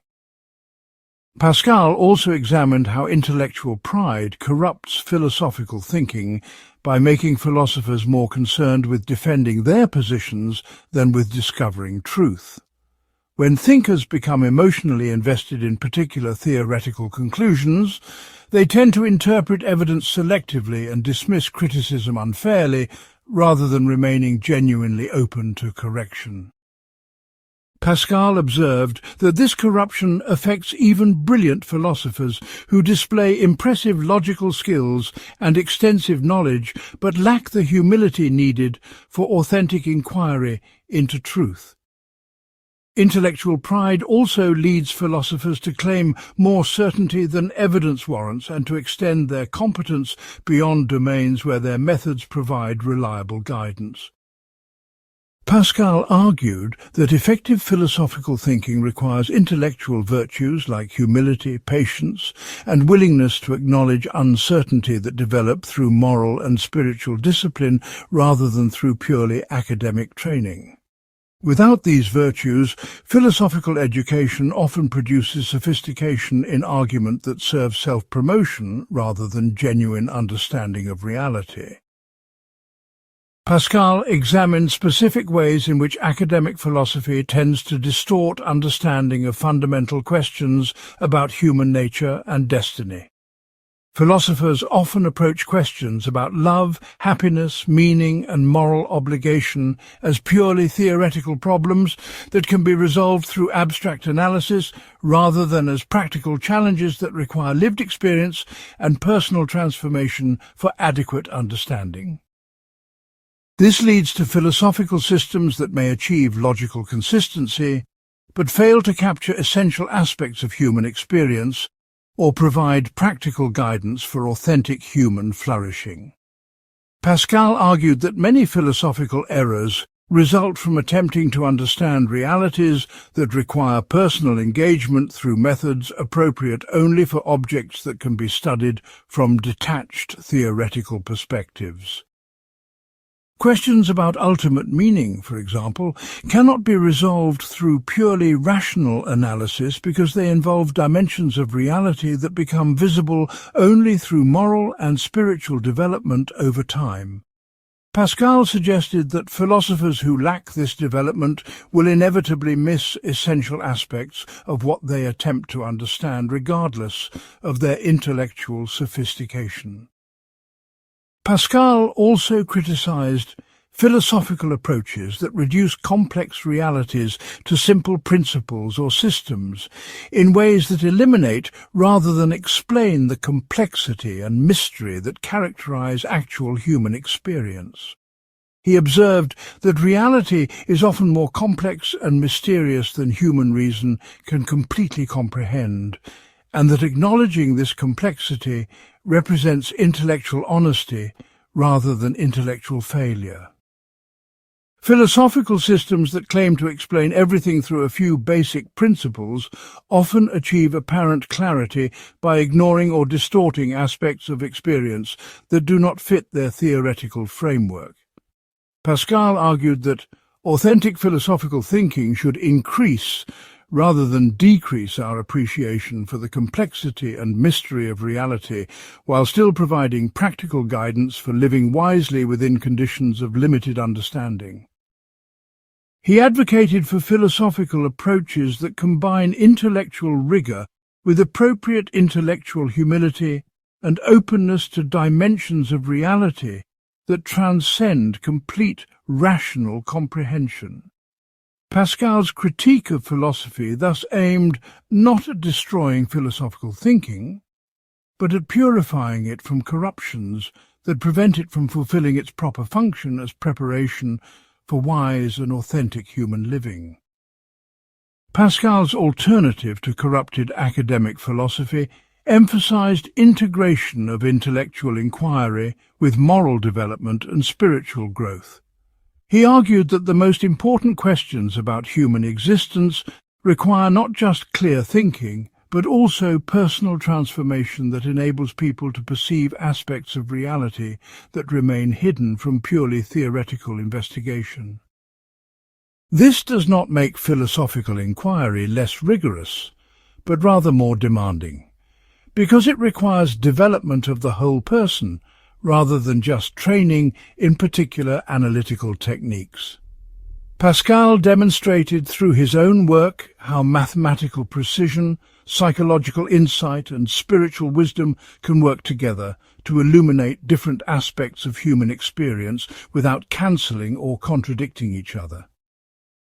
His approach to philosophy continues to influence thinkers who seek comprehensive understanding that honors both rational and non-rational dimensions of human experience, while maintaining high standards for intellectual honesty and practical effectiveness. Pascal showed how philosophical thinking can serve authentic human wisdom when it remains connected to the practical and spiritual concerns that originally motivated philosophical inquiry into fundamental questions about reality, knowledge, and human destiny. Part 17. Death, Mortality, and the Human Confrontation with Finitude. Pascal developed one of the most psychologically penetrating analyses of how awareness of mortality shapes human experience and motivation. He observed that knowledge of inevitable death permeates every aspect of human consciousness, creating forms of anxiety and meaning-making that distinguish human existence from all other known forms of life. Pascal's investigation of mortality went beyond simple observation to examine how death consciousness both terrorizes and ennobles human beings, driving them toward both desperate attempts to deny finitude and authentic engagement with ultimate questions about meaning and value. His analysis provided insight into why humans create culture, seek relationships, pursue knowledge, and struggle with questions about God and eternity in ways that purely material explanations of human behavior cannot adequately capture. Pascal argued that human awareness of mortality creates a unique form of temporal consciousness that multiplies both suffering and possibility beyond what other creatures experience. Animals live entirely in the present moment and fear only immediate threats to their survival. Humans suffer not only from present difficulties, but from memories of past losses and anticipation of future death that makes every achievement feel simultaneously important and meaningless. This temporal consciousness enables human culture, planning, and moral development, but also creates forms of psychological torment that animals cannot experience.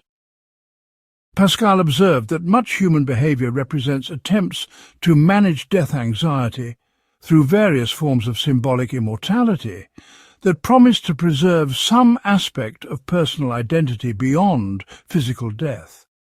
People seek to live on through their children, their achievements, their influence on others, or their contributions to causes that transcend individual existence. Pascal examined how death consciousness affects human relationships and social arrangements. He observed that awareness of mutual mortality creates both deeper intimacy and more desperate attachment than would exist if people lived forever. Relationships become precious partly because they are temporary, yet this same temporality makes relationships sources of anticipated grief that can prevent full emotional investment in present connection. Pascal argued that much human conflict results from attempts to deny mortality through domination of others or accumulation of power that creates illusions of permanence and control. Social institutions often function partly as collective mechanisms for managing death anxiety by providing individuals with roles in ongoing communities that promise to survive individual death. Yet Pascal also observed that death consciousness can inspire authentic love and moral commitment by making people aware of their mutual vulnerability and dependence on each other for meaning and support. Pascal also analyzed how mortality awareness drives human creativity and the search for transcendent meaning. He observed that humans are the only creatures who create art, pursue knowledge for its own sake, and ask questions about ultimate purpose that have no immediate survival value. These distinctively human activities often represent attempts to participate in forms of value and meaning that transcend individual mortality and physical existence. Pascal suggested that the human drive to create beauty, discover truth, and establish justice reflects implicit recognition that human beings were created for some form of existence that transcends purely material and temporal concerns. Yet Pascal also recognized that cultural achievements provide only partial and temporary relief from death anxiety because all human accomplishments remain subject to historical change and eventual disappearance. This leads to what Pascal saw as the fundamental human predicament of longing for permanence while remaining embedded in conditions of radical temporality and uncertainty. Pascal examined different strategies people use to cope with death consciousness and evaluated their effectiveness for promoting authentic human flourishing. Some people attempt to deny mortality through distraction, refusing to think about death or its implications for how they should live. Pascal argued that this strategy provides temporary psychological relief, but prevents the kind of serious reflection about values and priorities that mortality awareness can inspire. Other people become so obsessed with death that they lose capacity for appreciating present goods and relationships. Pascal suggested that this strategy also fails because it allows death to dominate life rather than using awareness of mortality to enhance appreciation for temporal goods and relationships. Pascal advocated for approaches to mortality that acknowledge its reality without allowing it to overwhelm present experience, using awareness of death to clarify priorities and deepen commitment to authentic values, while still engaging fully with temporal responsibilities and relationships. Pascal's analysis of mortality culminated in his examination of how death consciousness points toward questions about ultimate meaning and the possibility of existence beyond physical death. He argued that human beings are the only creatures who can conceive of their own non-existence, which suggests that human consciousness involves dimensions that transcend purely physical and temporal existence. Pascal suggested that the very capacity to think about mortality implies participation in forms of reality that are not completely reducible to material processes subject to biological death. Yet Pascal also recognized that questions about possible survival of death cannot be settled through rational argument alone and require forms of evidence and experience that transcend purely philosophical investigation. His analysis of mortality thus prepared the ground for religious reflection about eternal life, while maintaining intellectual honesty about the uncertainties that surround ultimate questions about human destiny. Pascal showed how awareness of mortality can serve spiritual development by making people aware of their need for forms of meaning and relationship that transcend the limitations of temporal existence, while still honoring their responsibilities within the temporal conditions where they actually live. Part 18. Nature, Science, and the Human Place in the Cosmos.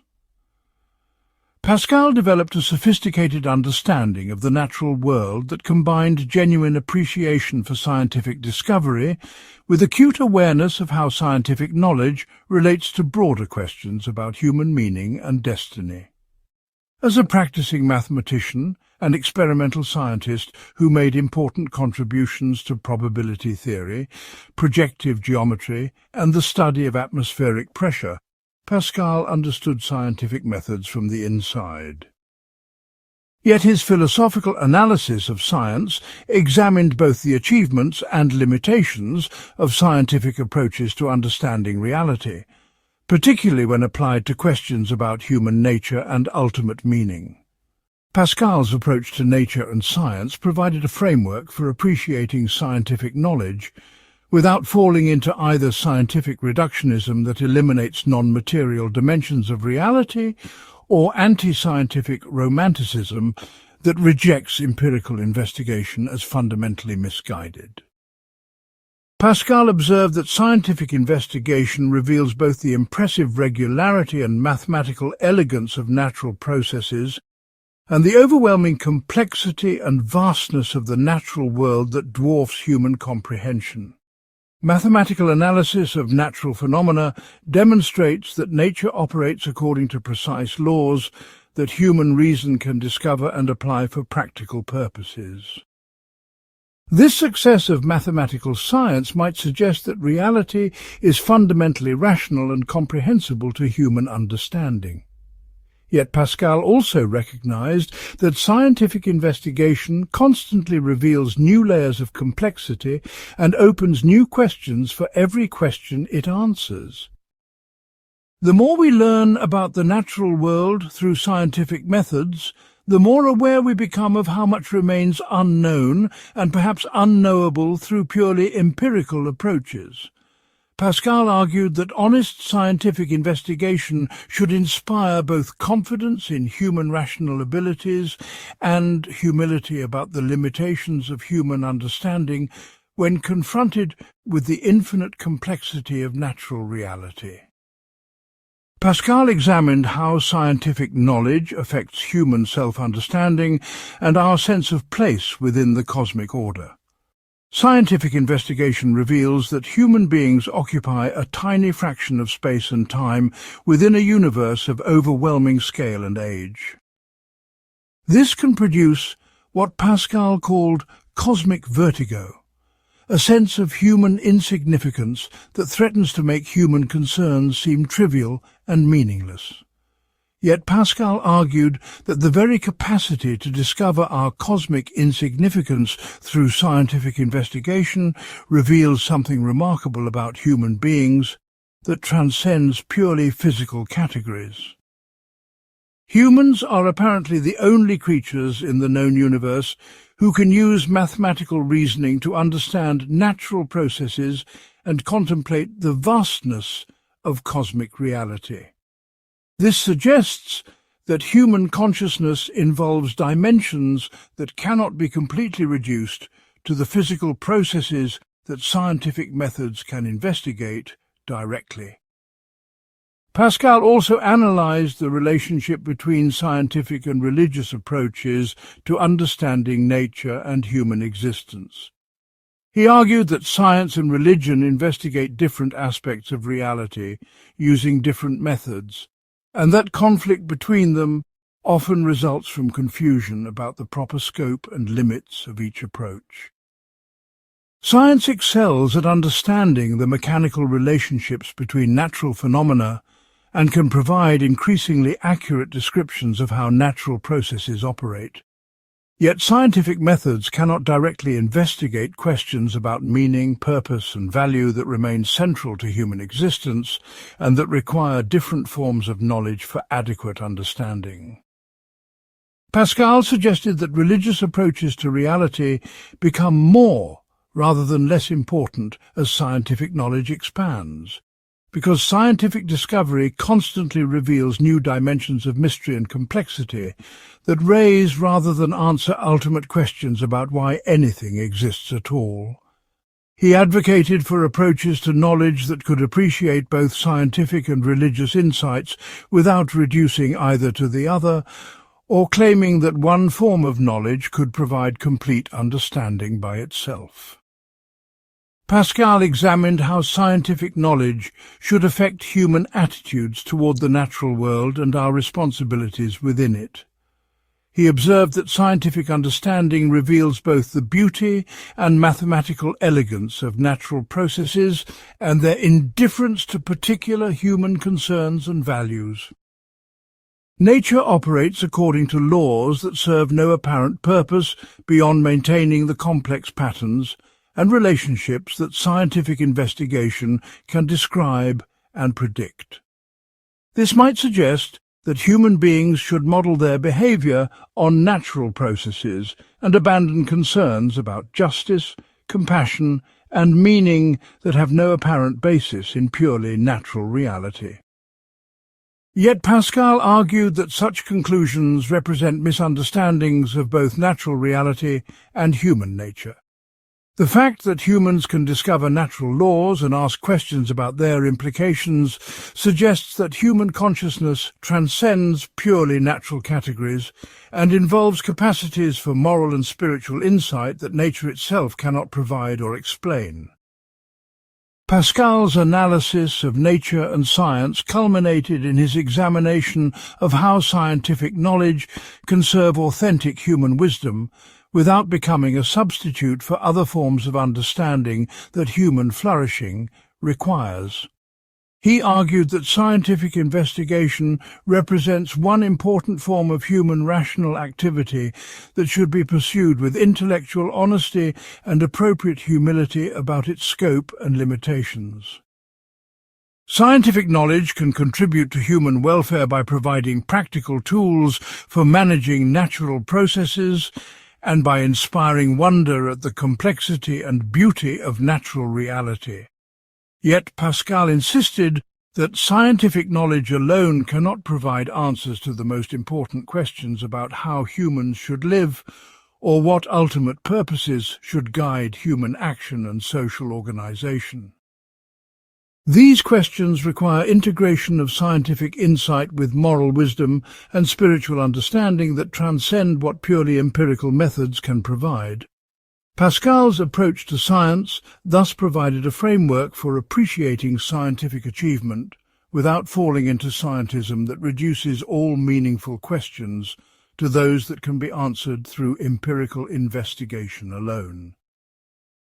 His work continues to influence discussions about the relationship between scientific and humanistic approaches to understanding reality and the possibilities for integrated wisdom that honors both empirical and non-empirical dimensions of human experience. Part 19. Education, Human Development, and the Formation of Wisdom. Pascal developed insights about education and human development that emerged from his own experience as both a child prodigy and a mature thinker who had undergone profound intellectual and spiritual transformation. He observed that most educational approaches focus on transmitting information and developing particular skills while neglecting the formation of character and wisdom that enables people to use knowledge well. Pascal's analysis of education examined how intellectual development relates to moral and spiritual growth, and why authentic education must address the whole person rather than just training specific mental abilities.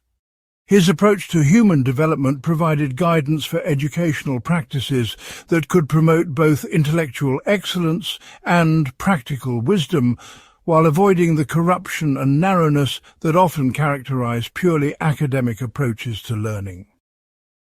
Pascal argued that genuine education must begin with accurate understanding of human nature and the actual conditions under which human beings develop intellectually, morally, and spiritually.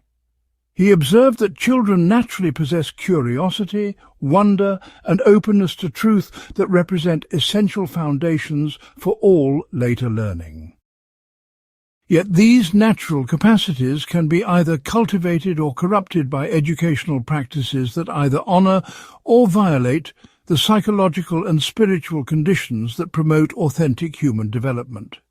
Pascal criticized educational approaches that treat children as passive recipients of information rather than active participants in inquiry and discovery.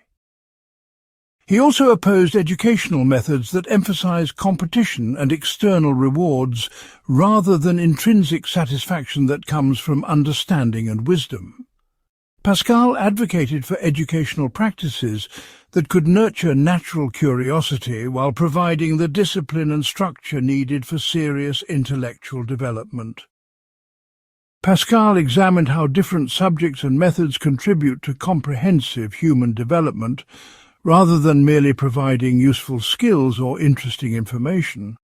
He argued that mathematical education serves important functions beyond practical calculation by training minds in precision, logical reasoning, and appreciation for the elegance and beauty of rational relationships. Yet Pascal also recognized that purely mathematical approaches to education can produce intellectual arrogance and insensitivity to dimensions of reality that cannot be captured through quantitative analysis. Literary and historical education can develop imagination, empathy, and understanding of human complexity, while providing practical wisdom about social relationships and political organization. Yet literary education can also produce romantic illusions and emotional self-indulgence that prevent clear thinking about practical problems. Pascal suggested that comprehensive education requires integration of different approaches to learning that can develop both rational and intuitive capacities while maintaining balance between intellectual rigor and practical wisdom. Pascal also analyzed the relationship between individual intellectual development and moral character formation. He observed that intellectual abilities can be used to serve either authentic human flourishing or various forms of selfishness and manipulation that ultimately harm both individuals and society. Education that develops intellectual skills without corresponding development of moral wisdom often produces sophisticated but fundamentally corrupt individuals who use their abilities to exploit others rather than serve genuine human welfare.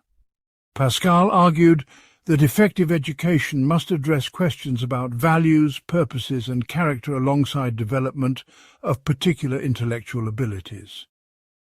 This requires educational environments that model authentic human relationships and that provide opportunities for students to practice moral behavior and develop virtues like honesty, compassion, and justice through real engagement with moral challenges. Pascal suggested that moral education works more effectively through participation in moral communities than through abstract instruction about moral principles alone. Pascal examined how education should prepare people for the challenges and uncertainties that characterize adult life in complex societies. He argued that traditional education often fails by providing false confidence about the possibility of complete knowledge and certain solutions to practical problems. Real life requires making decisions under conditions of uncertainty, managing complex relationships with people who have different values and interests, and adapting to changing circumstances that cannot be predicted or controlled completely. Pascal advocated for educational approaches that could develop both intellectual humility and practical confidence by teaching people to think clearly about complex problems while recognizing the limitations of human understanding and the need for ongoing learning throughout life. This requires educational practices that emphasize learning how to learn rather than merely acquiring particular bodies of information that may become obsolete or irrelevant as circumstances change.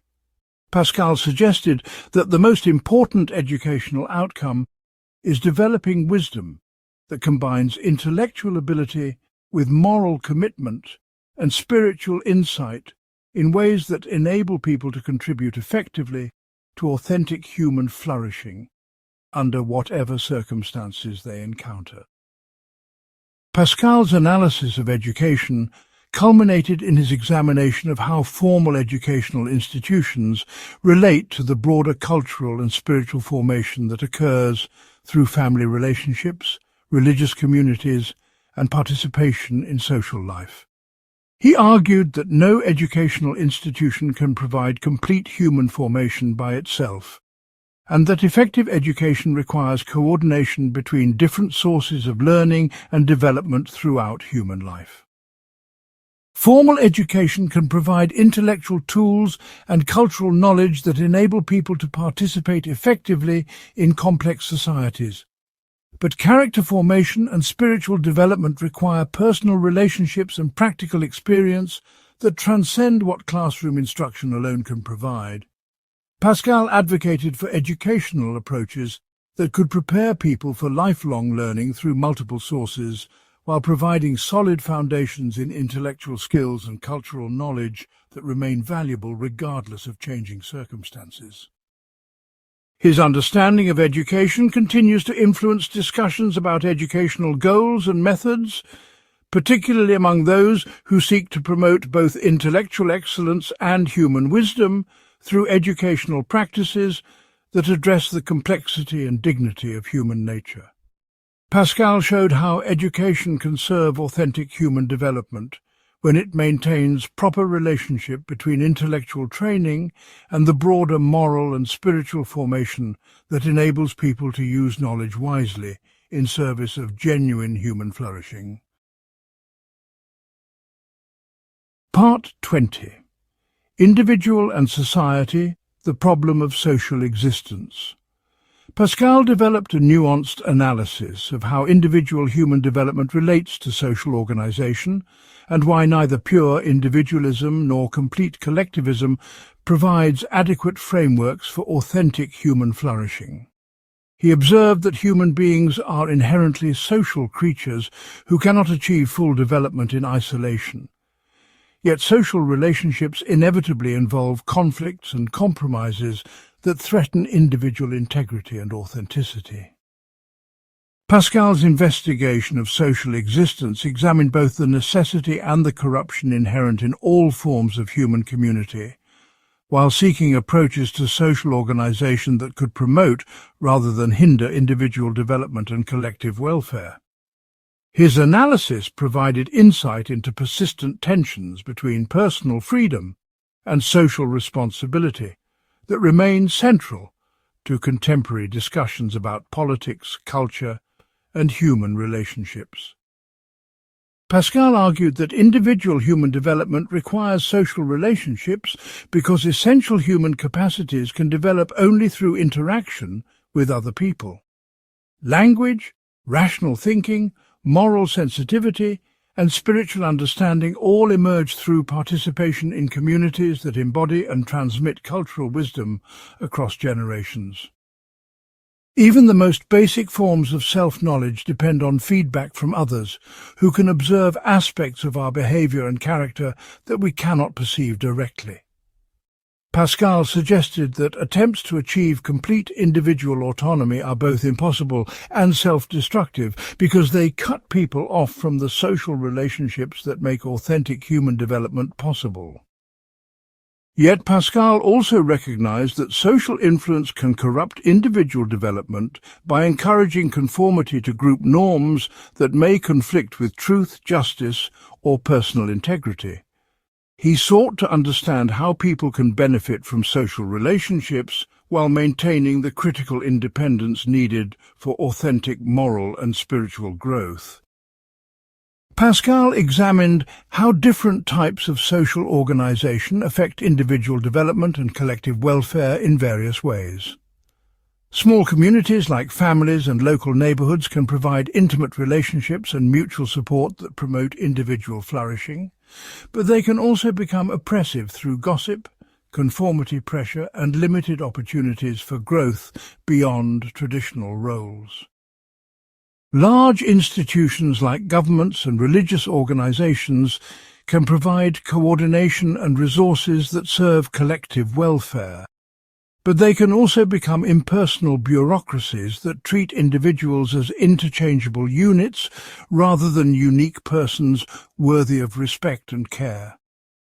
Pascal argued that healthy societies require multiple levels of social organization that can serve different human needs without any single institution attempting to control or provide for all aspects of human development. He advocated for social arrangements that could preserve space for individual growth and moral independence while still providing the coordination and mutual support that collective life requires. Pascal's approach to social organization emphasized both the importance of strong intermediate institutions between individuals and large-scale political structures, and the need for cultural values that honor both personal dignity and social responsibility. Pascal also analyzed how economic relationships affect the balance between individual development and collective welfare. He observed that economic systems based purely on individual self-interest can achieve impressive material productivity, but often fail to provide the kinds of relationships and activities that promote authentic human flourishing. When people relate to each other primarily as competitors or as means for personal economic advantage, they lose opportunities for the kinds of mutual care and genuine community that human development requires. Yet Pascal also recognized that attempts to eliminate individual economic incentives often produce stagnation and oppression rather than greater equality and justice. He sought approaches to economic organization that could harness individual motivation, while channeling it toward activities that serve broader human welfare rather than merely private accumulation. Pascal suggested that healthy economic systems require cultural values that honor both individual achievement and social responsibility, while providing institutional arrangements that reward contributions to genuine human flourishing rather than merely successful manipulation of others or accumulation of wealth and power. Pascal examined how cultural and religious institutions affect the relationship between individual development and social cohesion. He argued that shared cultural values and religious commitments can provide foundations for social cooperation that transcend narrow self-interest and enable communities to pursue justice and mutual welfare, even when such pursuit conflicts with immediate individual advantage. Religious and cultural traditions can also preserve wisdom about human nature and social relationships that has been tested through historical experience and that provides guidance for contemporary challenges. Yet Pascal also recognized that cultural and religious institutions can become sources of oppression and conflict when they claim exclusive authority over all aspects of human life, or when they resist necessary adaptations to changing circumstances and better understanding of human needs. He advocated for approaches to cultural and religious life that could provide shared foundations for social cooperation while remaining open to criticism and development through ongoing human experience and reflection. Pascal's analysis of cultural institutions emphasized the importance of traditions that can adapt and grow while preserving essential insights about human dignity and the requirements for authentic human community. Pascal's treatment of individual and social existence culminated in his examination of how authentic human community becomes possible through shared commitment to transcendent values that honor both individual dignity and collective welfare. He argued that communities organized around mutual self-interest achieve temporary stability but remain vulnerable to dissolution when cooperation no longer serves particular interests. Communities that cultivate genuine concern for truth, justice, and compassion develop more resilient forms of social cooperation that can adapt to changing circumstances while maintaining commitment to values that promote authentic human flourishing for all members.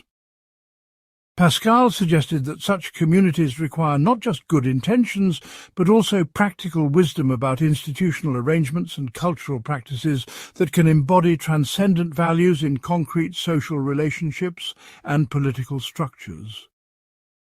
His analysis of social existence thus provided both criticism of inadequate approaches to community organization and constructive guidance for developing forms of social life that could serve both individual development and collective welfare through commitment to values and purposes that transcend narrow self-interest. Pascal's understanding of the relationship between individual and society continues to influence discussions about social organization, particularly among those who seek alternatives to both individualistic and collectivistic approaches that fail to honor the complexity and dignity of human social existence. Part 21. Truth, Knowledge and the Process of Discovery.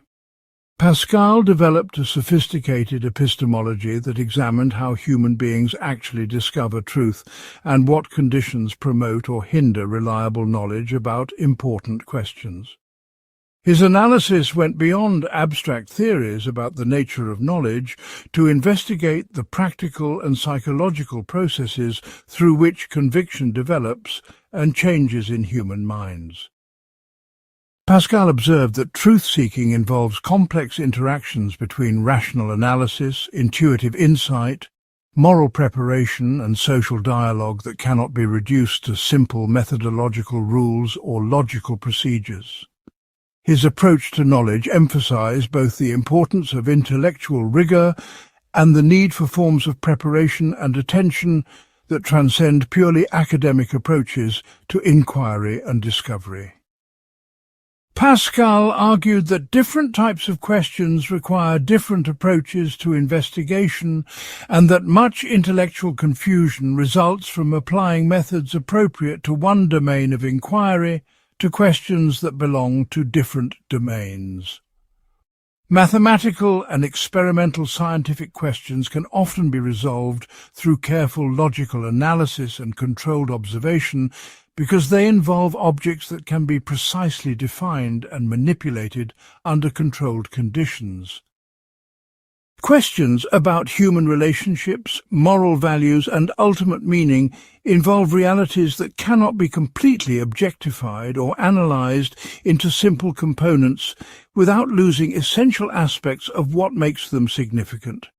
Pascal suggested that these different types of questions require different forms of evidence, different methods of investigation, and different criteria for evaluating proposed answers. Effective inquiry into complex questions requires understanding which methods provide reliable guidance for particular types of problems and remaining open to forms of evidence and insight that may not fit standard academic procedures. Pascal's approach to knowledge emphasized methodological sophistication that could employ different approaches appropriately rather than reducing all inquiry to single preferred methods.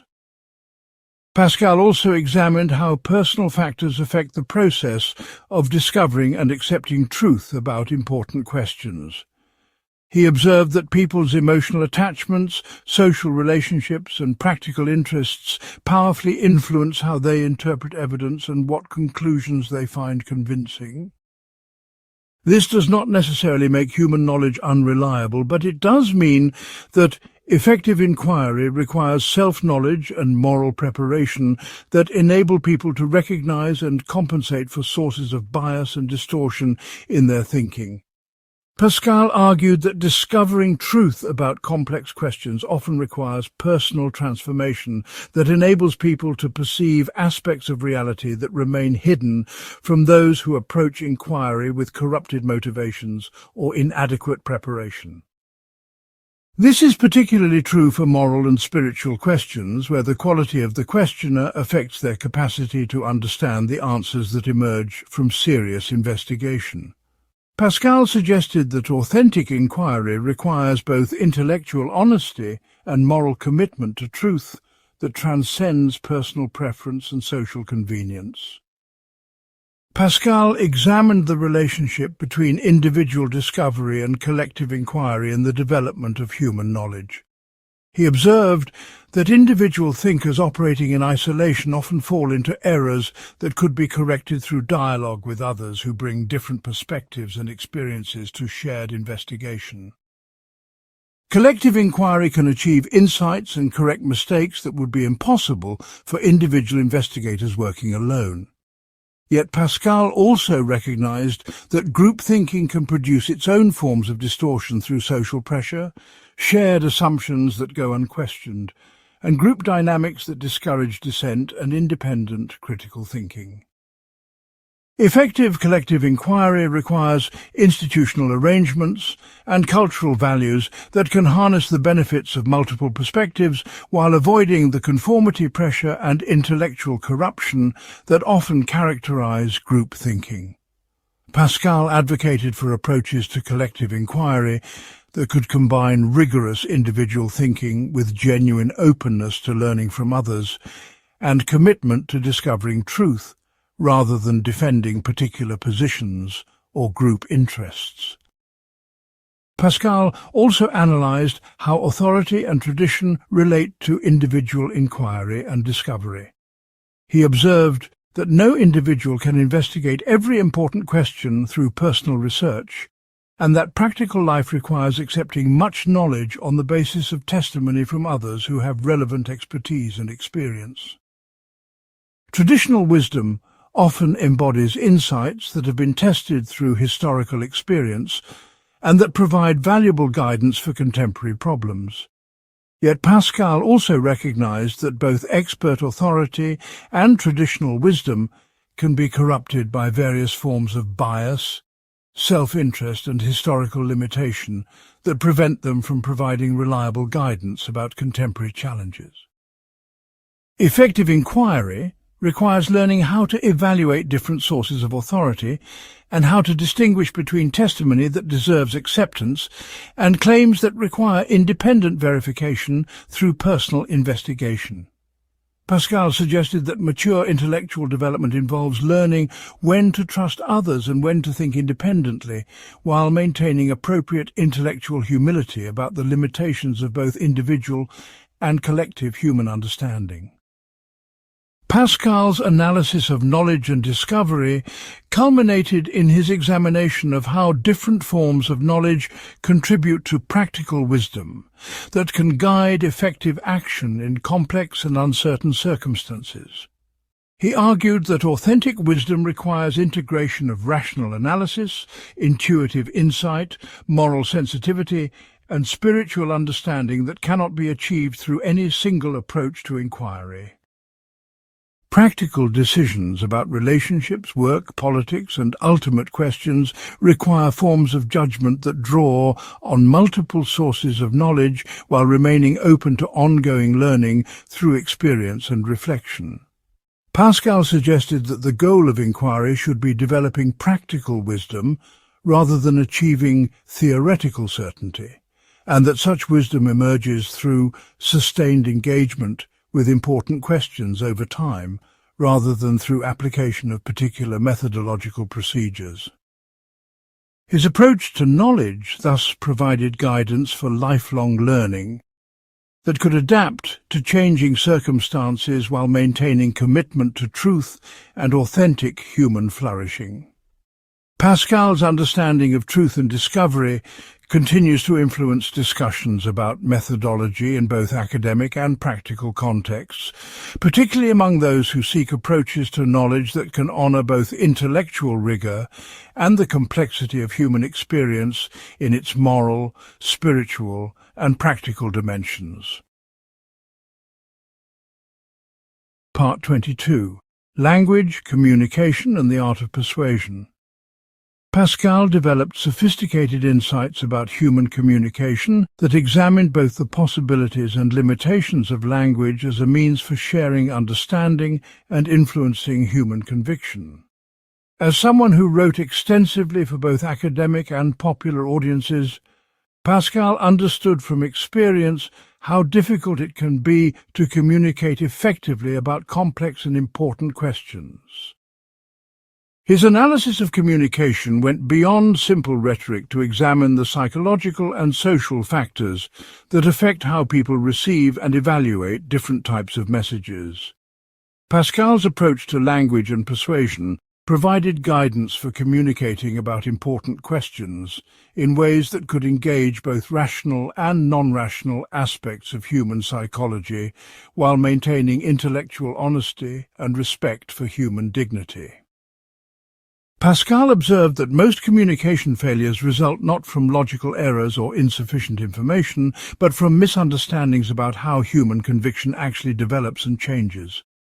People typically assume that rational argument alone should be sufficient to convince others of positions that seem obviously correct, yet Pascal noticed that even brilliant arguments often fail to change deeply held beliefs and attitudes.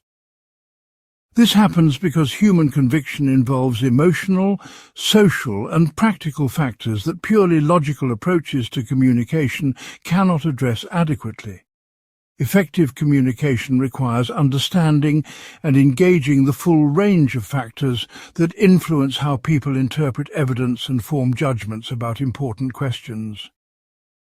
Pascal developed techniques for addressing both rational and non-rational obstacles to understanding through integrated approaches that could engage the whole person rather than just the reasoning faculty.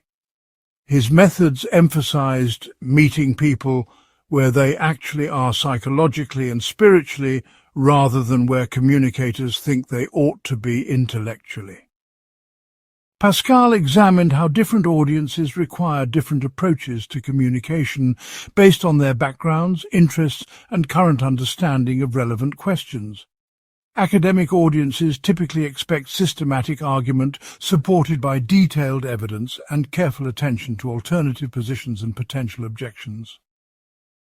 Popular audiences often respond better to concrete examples, personal narratives, and appeals to shared values and common experience than to abstract theoretical analysis. Pascal learned to adapt his communication style to different audiences while maintaining intellectual integrity and avoiding manipulation or oversimplification of complex issues. He developed skill in presenting the same basic insights in different forms that could engage different types of people effectively without compromising the substance of what he wanted to communicate. Pascal's approach to audience adaptation emphasized genuine respect for different forms of intelligence and experience, rather than condescending attempts to make difficult ideas artificially simple. Pascal also analyzed the ethical dimensions of persuasion and the responsibilities that come with the ability to influence human conviction. He recognized that skilled communicators can often convince people of positions that may not serve their best interests, or that may be based on inadequate evidence or reasoning. This creates moral obligations for those who seek to influence others through communication to ensure that their persuasive efforts serve authentic human welfare rather than merely personal or institutional advantage. Pascal argued that ethical communication requires genuine commitment to truth and human flourishing that transcends narrow self-interest, and that involves willingness to acknowledge uncertainty and complexity rather than claiming false certainty about disputed questions. He also emphasized the importance of encouraging independent critical thinking rather than merely seeking compliance with particular positions or conclusions. Pascal's approach to persuasion aimed at enabling others to think more effectively about important questions, rather than simply accepting predetermined answers without adequate personal reflection and evaluation. Pascal examined how language itself both enables and limits human communication about complex realities. He observed that words often carry different meanings and associations for different people based on their personal experience, cultural background, and emotional attachments to particular terms and concepts. This creates opportunities for both genuine communication and serious misunderstanding, depending on how carefully communicators attend to the multiple layers of meaning that language carries in different contexts. Pascal developed sensitivity to the connotations and emotional resonances of different ways of expressing similar ideas, and learned to choose language that could convey intended meanings accurately while minimizing unnecessary obstacles to understanding.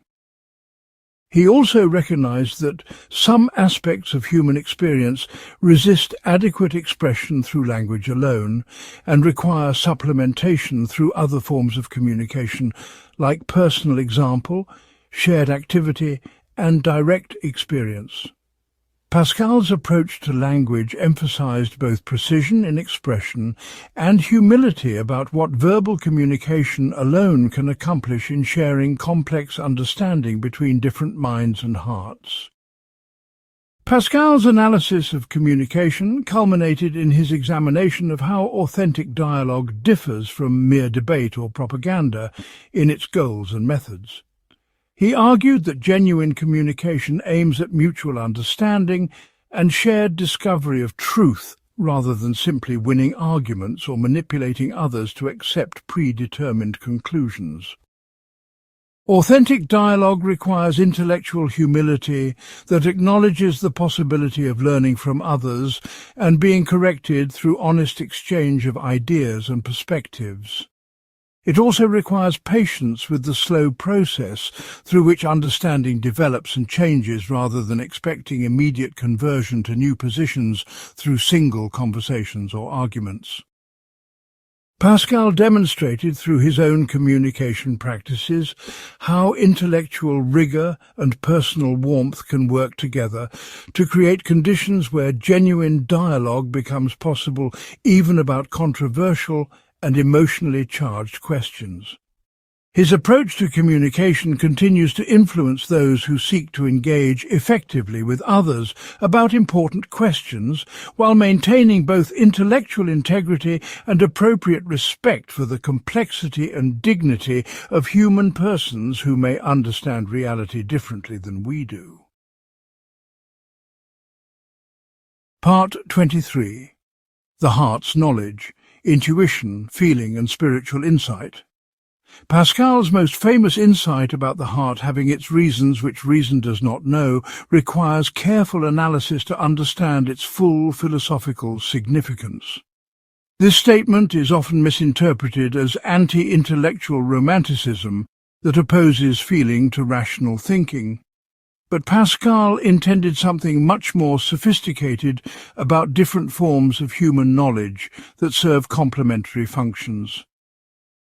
His analysis of the heart provided a framework for understanding how intuitive perception, moral sensitivity and spiritual insight contribute to comprehensive human understanding in ways that purely analytical approaches cannot duplicate or replace. Pascal's treatment of the heart's knowledge influenced centuries of philosophical development by showing how rigorous thinking and spiritual wisdom can work together rather than against each other in the pursuit of authentic understanding about reality and human existence. Pascal used the term heart to refer not to mere emotion or subjective feeling, but to a form of immediate intellectual perception that can grasp complex truths without requiring step-by-step logical demonstration. The heart perceives basic principles like the axioms of geometry that provide foundations for rational thinking, but that cannot themselves be proven through logical argument. We know through the heart that space has three dimensions, that time moves in one direction, and that contradictory statements cannot both be true simultaneously. These fundamental insights about reality provide the framework within which rational analysis operates, but they are not themselves products of rational analysis. Pascal argued that the heart also perceives moral and spiritual truths like the obligation to treat others with justice and compassion that provide foundations for ethical thinking, but that cannot be demonstrated through purely logical procedures. The heart's knowledge thus represents not an alternative to rational thinking, but rather the foundation that makes rational thinking possible and meaningful. Pascal examined how the heart's knowledge operates in moral judgment and the recognition of values that guide human action and social organization. He observed that people typically recognize injustice, cruelty, and dishonesty immediately, without needing to work through complex logical arguments about why these behaviors violate moral principles. Similarly, we perceive beauty, love, and noble character through direct recognition that operates more quickly and often more reliably than analytical evaluation of particular features and their relationships. Pascal argued that this immediate moral and aesthetic perception represents a legitimate form of knowledge that complements rather than conflicts with careful rational analysis of moral questions. The heart provides the basic recognition of values and purposes that rational analysis can then examine, refine, and apply to particular circumstances and difficult cases. Without the heart's initial perception of what matters and what deserves concern, rational analysis would have no direction or purpose and would remain purely formal exercise without connection to authentic human welfare. Pascal also analyzed how the heart's knowledge functions in religious and spiritual understanding. He argued that recognition of divine reality involves forms of perception that transcend purely rational demonstration while still engaging human intelligence in serious and rigorous ways. The heart perceives the attractiveness of infinite goodness, truth, and beauty that provides motivation for religious commitment, while reason examines the evidence for particular religious claims and works out their implications for belief and practice. Pascal suggested that authentic religious faith requires both heart and head working together rather than either emotional enthusiasm that ignores intellectual difficulties or cold rationalism that misses the personal and relational dimensions of religious reality. The heart's knowledge of divine reality develops through moral preparation, spiritual practice, and openness to grace, rather than through purely theoretical investigation, yet it remains intellectually respectable and can engage seriously with rational objections and alternative interpretations. Pascal's approach to religious knowledge provided a framework for approaches to faith that could maintain both intellectual integrity and spiritual depth. Pascal examined how the heart's knowledge develops and matures through experience, practice, and moral growth over time. He observed that people vary significantly in their sensitivity to moral, aesthetic, and spiritual realities depending on their character development, cultural formation, and personal choices about what kinds of attention to cultivate. Someone who practices honesty, compassion, and justice will gradually develop enhanced sensitivity to these values and greater ability to recognize their presence or absence in particular situations and relationships. Similarly, people who cultivate appreciation for beauty, truth, and excellence will develop more refined and reliable judgment about these values than those who neglect such cultivation. Pascal argued that the heart's knowledge requires active development rather than remaining static throughout life, and that this development depends partly on moral choices about what kinds of person we want to become and what kinds of values we want to embody in our relationships and activities. The heart can become either more sensitive or more corrupted, depending on how we use our capacity for immediate perception of values and meaning in the world around us. Pascal's analysis of the heart's knowledge culminated in his examination of how intuitive and rational forms of understanding can work together to promote comprehensive human wisdom. He argued that the most important questions about human existence require integration of multiple forms of knowledge, rather than exclusive reliance on any single approach to understanding. The heart provides initial recognition of what matters and what deserves attention, while reason examines evidence and works out implications and applications to particular circumstances. Experience and practice test both intuitive insights and rational conclusions against the complexity of actual human life and relationships. Pascal suggested that mature wisdom emerges through sustained engagement with important questions, using all available resources for understanding rather than through mechanical application of particular methods or simple trust in particular sources of authority. His integration of heart and reason provided a model for approaches to knowledge that could honor both scientific rationality and spiritual insight, while maintaining high standards for intellectual honesty and practical effectiveness in promoting authentic human flourishing. Part 24. the synthesis of faith and reason in human understanding. Pascal achieved one of the most sophisticated integrations of religious faith and rational inquiry in the history of philosophy, by developing a framework that honored both without reducing either to the other. His synthesis avoided the extremes of blind fideism that rejects rational inquiry and aggressive rationalism that eliminates mystery and transcendence from human understanding.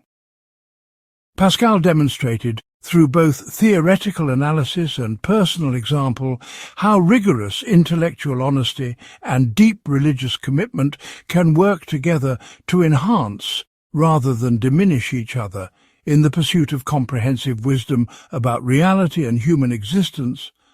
His approach to faith and reason provided guidance for those who seek authentic spiritual life without abandoning critical intelligence, and for those who pursue intellectual understanding without losing connection to ultimate questions about meaning and purpose. Pascal argued that faith and reason investigate different but complementary aspects of reality using different but equally legitimate methods of inquiry. Reason excels at understanding relationships between finite objects that can be precisely defined, measured, and manipulated through controlled investigation. Faith addresses questions about ultimate meaning, purpose, and value that involve infinite dimensions of reality that cannot be completely captured through finite analysis. Pascal suggested that conflict between faith and reason usually results from methodological confusion that attempts to use approaches appropriate to one domain of inquiry for investigating questions that belong to a different domain. Scientists who try to resolve religious questions through empirical research and theologians who try to resolve scientific questions through scriptural interpretation both make category errors that prevent genuine understanding of either scientific or religious realities. Pascal advocated for approaches to knowledge that could employ both rational and religious methods appropriately while recognizing the legitimate authority of each within its proper sphere of operation. Pascal examined how faith provides foundations for rational inquiry rather than competing with rational thinking about finite questions. He observed that effective scientific investigation requires basic commitments to the intelligibility of nature, the reliability of human cognitive abilities, and the value of truth that cannot themselves be demonstrated through scientific methods. These foundational beliefs represent acts of faith that make rational inquiry possible, and meaningful rather than conclusions derived from rational inquiry. Pascal argued that religious faith can provide more secure foundations for scientific work than purely secular worldviews because it locates human rational abilities within a framework of ultimate meaning and purpose that supports rather than undermines confidence in human capacity for understanding reality accurately. Religious commitment can also provide motivation for sustained intellectual effort and protection against the corruption of inquiry through pride, ambition, and other forms of self-interest that threaten intellectual integrity. Pascal suggested that authentic religious faith enhances rather than diminishes human rational abilities by providing both foundation and direction for serious intellectual work. Pascal also analyzed how rational inquiry can serve rather than threaten authentic religious faith by clarifying religious concepts and eliminating superstitious or inadequate approaches to religious questions. He argued that honest intellectual work helps distinguish between genuine religious insight and various forms of wishful thinking, cultural prejudice, and psychological projection that often masquerade as religious truth. Rational analysis can examine the evidence for particular religious claims, evaluate the coherence of religious doctrines, and explore the practical implications of religious commitments in ways that strengthen rather than weaken authentic faith. Pascal emphasized that religious faith, mature enough to engage seriously with intellectual challenges, usually emerges stronger and more refined through such engagement rather than being destroyed by honest inquiry. He advocated for approaches to religious education and spiritual development that could encourage rather than discourage serious intellectual reflection about religious questions while maintaining appropriate reverence for mystery and transcendence that reason cannot completely comprehend. Pascal's approach to faith and reason provided a model for religious commitment that could engage confidently with intellectual challenges while remaining humble about the limitations of human understanding. Pascal examined how the synthesis of faith and reason affects practical decision-making and moral behavior in complex circumstances. He observed that most important life decisions involve considerations that transcend purely rational calculation about probable outcomes and require judgments about values, purposes, and meaning that rational analysis alone cannot provide. Religious faith can provide frameworks for evaluating different possibilities and making choices that serve authentic human flourishing rather than merely immediate self-interest. Yet Pascal also recognized that religious commitment without careful rational reflection about practical implications often leads to fanaticism, irresponsibility, or naive idealism that fails to address the complexity of real moral challenges. Effective moral behavior requires both clear thinking about practical consequences and deep commitment to values that transcend narrow self-interest or group loyalty. Pascal's integration of faith and reason provided guidance for moral decision-making that could combine practical wisdom with ultimate concern for justice, compassion, and human dignity. Pascal's synthesis of faith and reason culminated in his vision of comprehensive human wisdom that could address both temporal and eternal dimensions of human existence without sacrificing either to the other.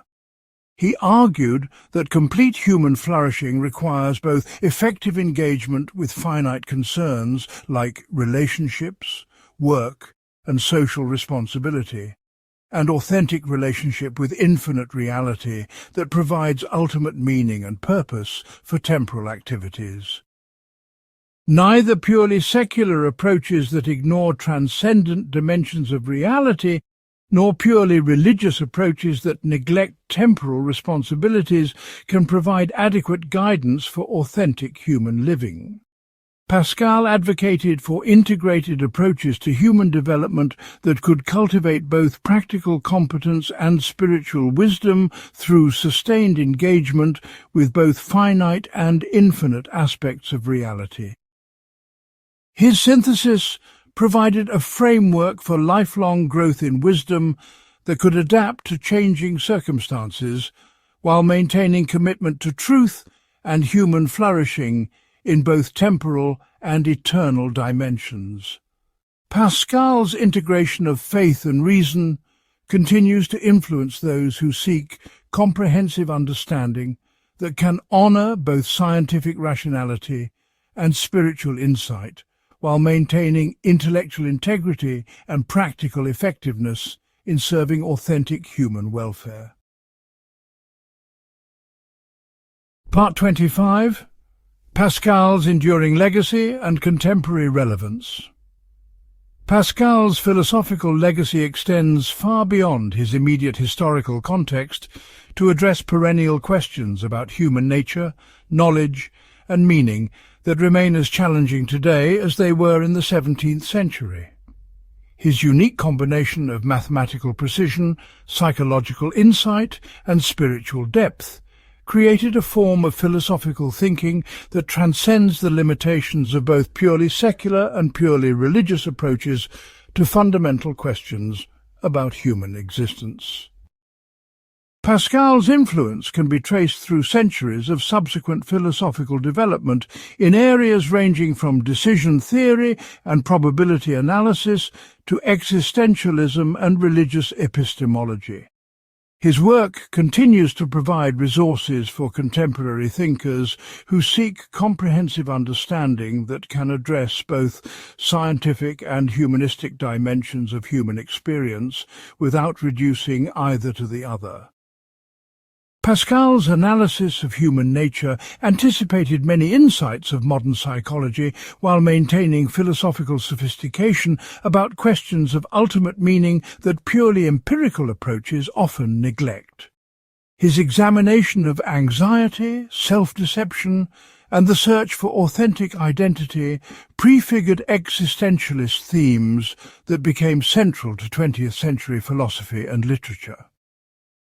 Thinkers like Kierkegaard, Nietzsche, and Camus found inspiration in Pascal's honest confrontation with human finitude and the apparent absurdity of human existence within an indifferent cosmos.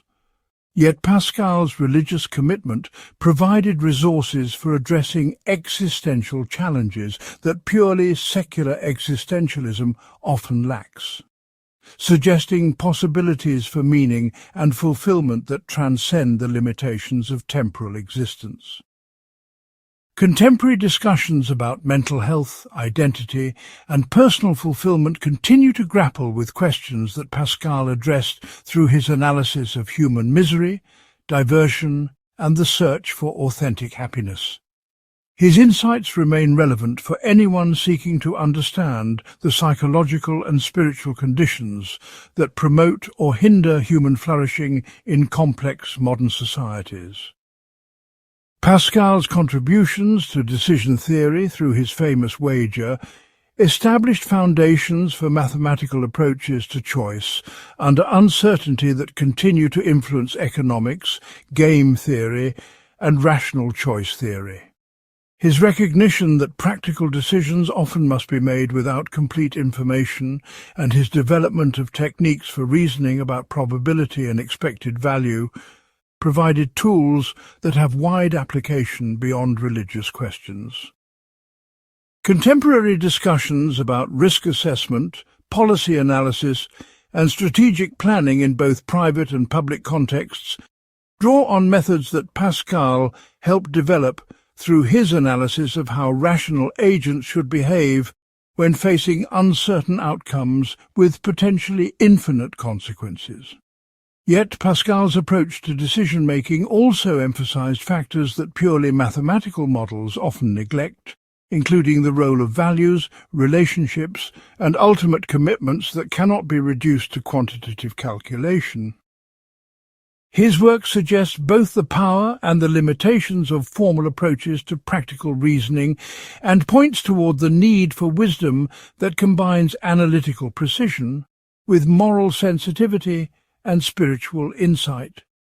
Pascal's legacy in decision theory thus provides both technical tools and philosophical perspective on the proper scope and limits of rational choice approaches to complex practical questions.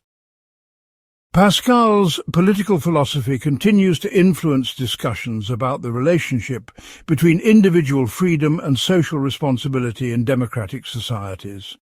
His analysis of custom, authority, and justice provided frameworks for understanding how societies can maintain stability while remaining open to necessary reform and adaptation to changing circumstances. Contemporary debates about multiculturalism, political legitimacy, and social change continue to wrestle with questions that Pascal addressed through his examination of how traditional wisdom and critical intelligence can work together rather than against each other. His approach to political questions emphasized both respect for inherited wisdom and commitment to ongoing moral progress in ways that avoid both uncritical conservatism and destructive radicalism. Pascal's insights about the psychology of political authority and the dangers of both excessive individualism and excessive collectivism remain relevant for contemporary discussions about governance, civil society, and the conditions that promote authentic democratic participation. His work provides resources for political thinking that can honor both stability and justice while recognizing the limitations and corruptions that affect all human institutions. Pascal's integration of scientific and religious perspectives provides guidance for contemporary discussions about the relationship between scientific knowledge and humanistic understanding in educational and cultural contexts. His approach avoided both scientism that reduces all meaningful questions to those that can be answered through empirical investigation and anti-scientific romanticism that rejects empirical knowledge as irrelevant to human concerns. Pascal demonstrated how scientific precision and spiritual wisdom can work together to enhance rather than diminish each other in the pursuit of comprehensive understanding about reality and human existence. Contemporary debates about science education, environmental policy, and medical ethics continue to require the kind of integration that Pascal achieved between technical knowledge and moral wisdom. His work suggests possibilities for educational approaches that could cultivate both scientific literacy and humanistic understanding without forcing students to choose between rational inquiry and ultimate concern for meaning and value. Pascal's legacy in these areas provides both intellectual resources and practical guidance for those who seek to promote human flourishing through approaches to knowledge that honor both empirical investigation and spiritual insight. Pascal's enduring significance ultimately lies in his demonstration that rigorous intellectual work and deep spiritual commitment can work together to address the fundamental questions that every thoughtful person must eventually confront about the nature of existence, knowledge, mortality, and the possibility of transcendent meaning. His philosophical legacy continues to inspire those who refuse to accept the false choice between reason and faith, between scientific rationality and spiritual wisdom, between individual freedom and social responsibility. Pascal showed how comprehensive human wisdom requires integration of multiple forms of understanding and experience rather than exclusive reliance on any single approach to knowledge or any single source of authority. His work remains relevant because it addresses with unusual depth and sophistication the perennial human challenges of living wisely in conditions of uncertainty while maintaining hope for authentic fulfillment and meaningful existence. Pascal's philosophy provides resources for contemporary thinkers who seek approaches to fundamental questions that can honor both the complexity of human experience and the human capacity for growth in wisdom, compassion, and spiritual understanding throughout the journey of life. His legacy continues to influence anyone who seeks to think clearly about ultimate questions while remaining open to dimensions of reality that transcend complete rational comprehension yet remain accessible to human experience through moral development and spiritual practice.